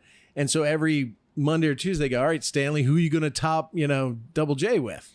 And I ran out of people. So look, any of the crimes you committed in Virginia, the statute of limitations has already kicked in. Plus, we got a pretty good attorney. So come on back to Virginia. I would love to visit. And not only that, but by the power granted me by the Commonwealth of Virginia, I absolve you from anything you might have done at the Sadler household that night when 7 state troopers were surrounding you. How's that? What about the next day when Hermie, your pilot, flew me home to Pensacola, and we got in this little plane, and he said, "Hey, can you hold this book for me?" And I thought, yeah. And I held the book, and it was his checklist of his flight. And he said, look, I've done this a billion times, but I got to do this. I said, oh, no, I understand. So he's going through the checklist. Meanwhile, I'm digging in my fanny pack trying to find some pills because I think I'm going to be unconscious when we crash into the Gulf of Mexico. Jackson? God, I hope he got through the whole list or didn't just say, the last 10 are not as important. My pilot said, he called me. I said, look, call me when you get to Pensacola. He called me a couple hours later, and Jack Jackson was the pilot's name from South Hill. He said, this friend of yours, pretty interesting guy. I said, yeah. He said he fell asleep before I took off, and I started him. He woke up when he hit the runway in Pensacola. I said, so good conversation then. Sounded like. Well, that's the best passenger you can have, right? I was about to say. So anything else? Let me ask a question because I always like to hear this. So it'd be a twofer. What is your funniest moment when you're at a party, when you're in a social situation, and somebody asks you about one of the funniest moments that you've ever had in wrestling? What's one thing that you always bring up that not just gets a laugh but makes you laugh? Wow, that's a great question. Like I don't know if I. Sometimes I get. He wasn't thinking about having to put this much effort into the show, Bill. I'm sorry. Yeah. No. There's so many because as you can tell, I like to have a good time, even if it's just with myself and my man. You probably don't remember this. We were on the commercial. We were all in a limo out at WrestleMania in Anaheim, California. My wife and I, Dave Hebner, his wife, your wife, maybe Triple H, whoever else. There's about 10 or 12 of us in this limo going somewhere, and you and your wife. And I'm sure you were right, she was wrong, but had a disagreement about something, and you chunked either her or your Rolex watch out of the sunroof of the limousine. Of course, I don't remember that. It was funny at the time. The guy who picked it up does. It wasn't funny. He's still wearing it. Whoever's watch I threw wasn't laughing. That's what I'm sure. Yeah, but look, Brian, I had a lot of great times in wrestling. A lot of really good times with most of the funny things probably didn't happen during wrestling, and just the camaraderie between me and the other wrestlers, But yeah, look, we like to have a good time. A little too much from what I'm told. Well, I'm telling you, for about 20 minutes when we were getting ready to put this on, That was some of the funniest moments I've ever had in a podcast that was not recorded. So I know you've got a lot in there that we haven't talked about, and hopefully we can have you back on. Yeah, again. we'd love to get you back. And Brian, just want to let you know, publicly, my family loves your family and appreciates everything that you have done and where you've been and where you are and the positive influence that you are. And I really do hope we can, at some point in time, get everybody together. Time has just gone by. My oldest is getting married in September, and I know all your kids are grown, and just really appreciate the time today. But more importantly than that, appreciate you as a person. Yep. Yeah. Hey, thank you very much for that. I appreciate you saying that, Hermie. Yeah. Would you come up, when Hermie, I'm trying to get Hermie to run for the 17th Senate District so he can sit next to me in the Virginia State Senate. He's got a lot of things he can do, and I think he'd represent the area. Would you come up for one of our events if we had a fundraiser or a meet and greet? Would you come up for that? I would absolutely love to. I just don't know if I'd help you or hurt you. But but I'm willing to do either one. Hey, listen, as long as I got a story afterwards, I don't care whether it hurt or helped or I got a tattoo I got to explain to my wife. I don't know how this Mickey Mouse shit happened on my arm, but I don't know what. Look, we could get Road Dogg to introduce him. Why is Mickey Mouse humping X-Pac? Yeah, right. That's a double pump slam with a Manscaped finish. That's what that is. Shep, you got anything else before we wrap up? Yeah, I wanted to ask you real quick. You had one of the greatest intros in wrestling. How did you come up with that? Or did you come up with it? The ladies and gentlemen, boys and girls. Yeah. How did that come about? Well, look, I didn't come up with that part. That part was out there in the ether before I did it, and it was probably Michael Buffer or somebody, or even earlier than that, the Barnum and Bailey. Children of all ages, all that. So I stole some of that from there. And then, of course, I would modify it each night according to the town I'm in or whatever, or the opponents we were facing. And then the Oh You Didn't Know stuff really came out of a joke with me and primetime Brian Lee. He was Chains and DOA, and he wrestled as the Underfaker, if you remember that angle where there was two Undertakers. Me and him would just mess with each other and say, at that time, it was like, you better page somebody or you better fax somebody or so, and so it just so happened they gave us that new music and it went down, now. And so I told Brian, I said, I'm going to say, you better call somebody out there. And he's like, no, you won't. And it was just stupid messing around to get him to pop. But after a couple of nights of doing it on live events, I thought there's something here. God, it was so over, I can man. elaborate on. Yeah. And look, at the beauty of it is the consistency. You do it every week on TV. Everybody learns that they do it with you. But to this day, and this is what we touched on earlier, Hermie, with your question about that time in my life, I watch it back to this day and go, holy mackerel, those people, we were over. Who is that? You know what I mean? Like, if those people were saying every word with me, and it just it blows my mind to this day. So if you come up to an event, can you write an intro for Hermie like that? We'll let you introduce him. For sure. I can write. That'd be cool. Can he The only problem is, and I'm gonna probably lose a few votes by saying this, Brian and I are gonna attract the same female fan club these days. They're 25 years ago they were young and cute, and now they're probably not so much. No, mine were never young and cute. They were always. I'm good. But I'm going to help you in the African American community, Hermie. Well, that's what we need. Help you because a good, heavy set African American woman loves herself some Road Dogg. I can tell you that. There you go. There you go. Hey, can you do the intro for us? Maybe for the show. You got to do it. Ladies and gentlemen, boys and girls, children of all ages, tonight, D-Generation X proudly brings to you one half of the 7-time WWF Tag Team Champions of the World, the Road Dogg, Jesse James. If you ain't down with that, I got 2 words for you. Vote Sadler. Man, that was awesome. Thank you for that. Brian, thank you so much. I'll definitely keep in touch. And we'll get you. Let's do this again. I would love to do it again. Please. We'll get you on for part 2. Bill, take us home. Well, I only think that here we scratched the surface once again, but we've got hopefully a semi-regular on our show. What a great podcast this has been, and a great interview. And every time I think I bring to the fore some great guest that's going to top what you can ever try to do, you finally bring someone of high quality such as just like the sponsors. Hey, look, keep sending us Manscaped pictures. We need more ideas. I will. I told you earlier about the handlebar mustache. I CC'd you. I'm gonna go work on that right now after the show. Yeah. Hermie's a little shy when it comes to Manscaped, our new sponsor, but we're gonna get him around on that. But I tell you what, another great podcast episode. We just keep doing better and better, and we're mixing in politics, racing, wrestling. Exactly what they wanted us to do, and I think we've delivered here. So thank you, Road Dogg, for every moment you've given us today, and thank you for your inspirational message that I think all of our listeners will take something away from. And so for those reasons, another podcast episode's in the books.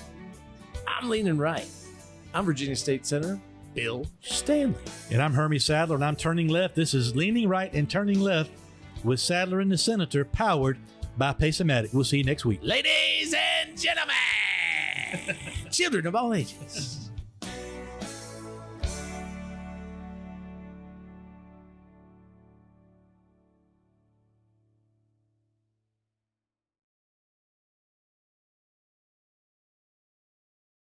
Get the house you want with the payment you want at buywithconrad.com. You don't need perfect credit or money out of your pocket to do this at buywithconrad.com. NMLS number 65084, equal housing lender. The first step to buying a house is buywithconrad.com.